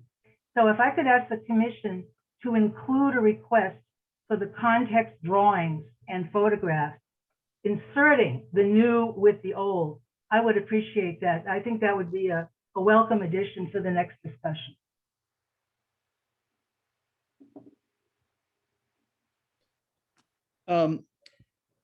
I appreciate your feedback, Sarah, and it's always good to hear from you. I think that for myself, I didn't include that request because I specifically said that we're not weighing in on design. And to me, the zoning requirements are sufficiently restrictive in this residential zone in terms of setbacks and in terms of size. That coupled with the historic preservation district, I'm confident that between HPRCP and the Office of Zoning that there'll be an appropriate design. And that's why we didn't weigh in on design at all. If a commissioner wanted to amend the resolution to do that, you know, I'm not even 100% sure this project will come back before the commission, to be honest.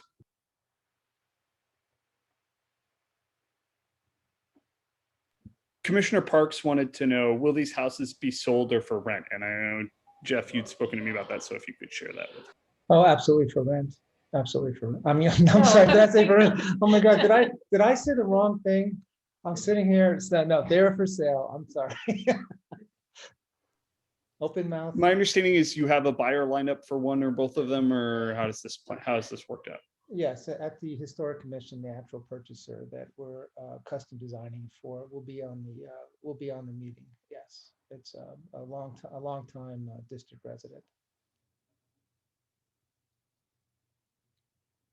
And we don't have a sale for the big house yet, just because we really haven't. We have a lot to do to make it into this perfect project. And I'm putting a little too much of my own time and effort into it, so it's going to be perfect. Are there any other questions from commissioners? Okay, is there a resolution to move? Yeah, I'd like to move my resolution, please, Chair Brooke. Is there a second? I'll second. All in favor, please raise your hand or say aye. Aye. Aye. All right, thank you. The motion carries. Thank you, everyone.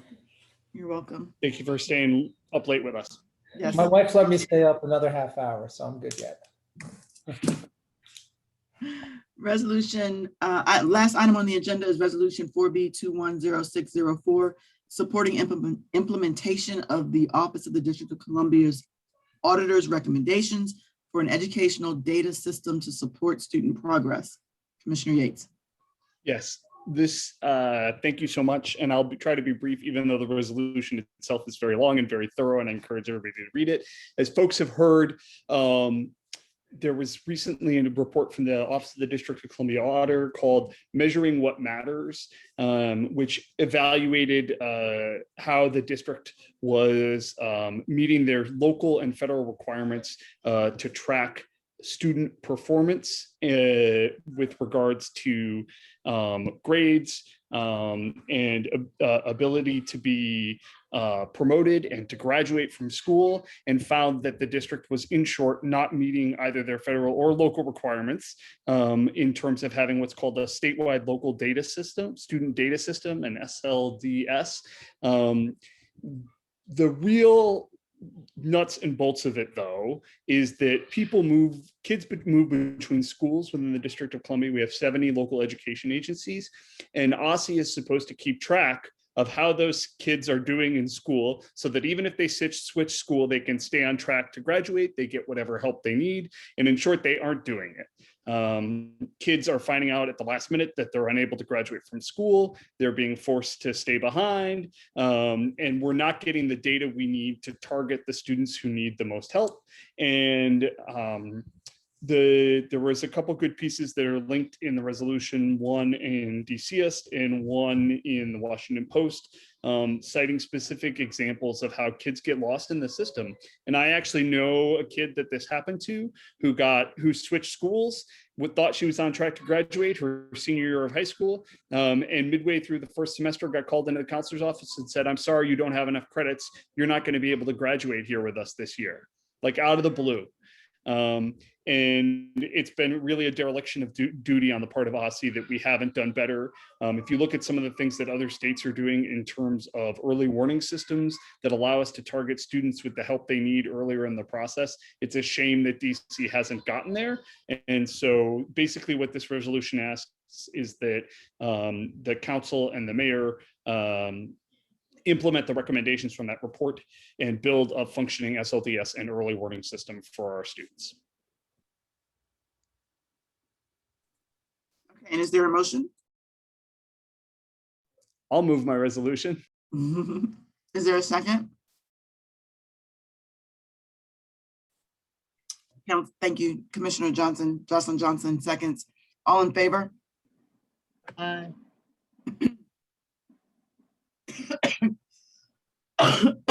Excuse me. Commissioner Parks, are you in favor and didn't raise your hand, or are you opposed?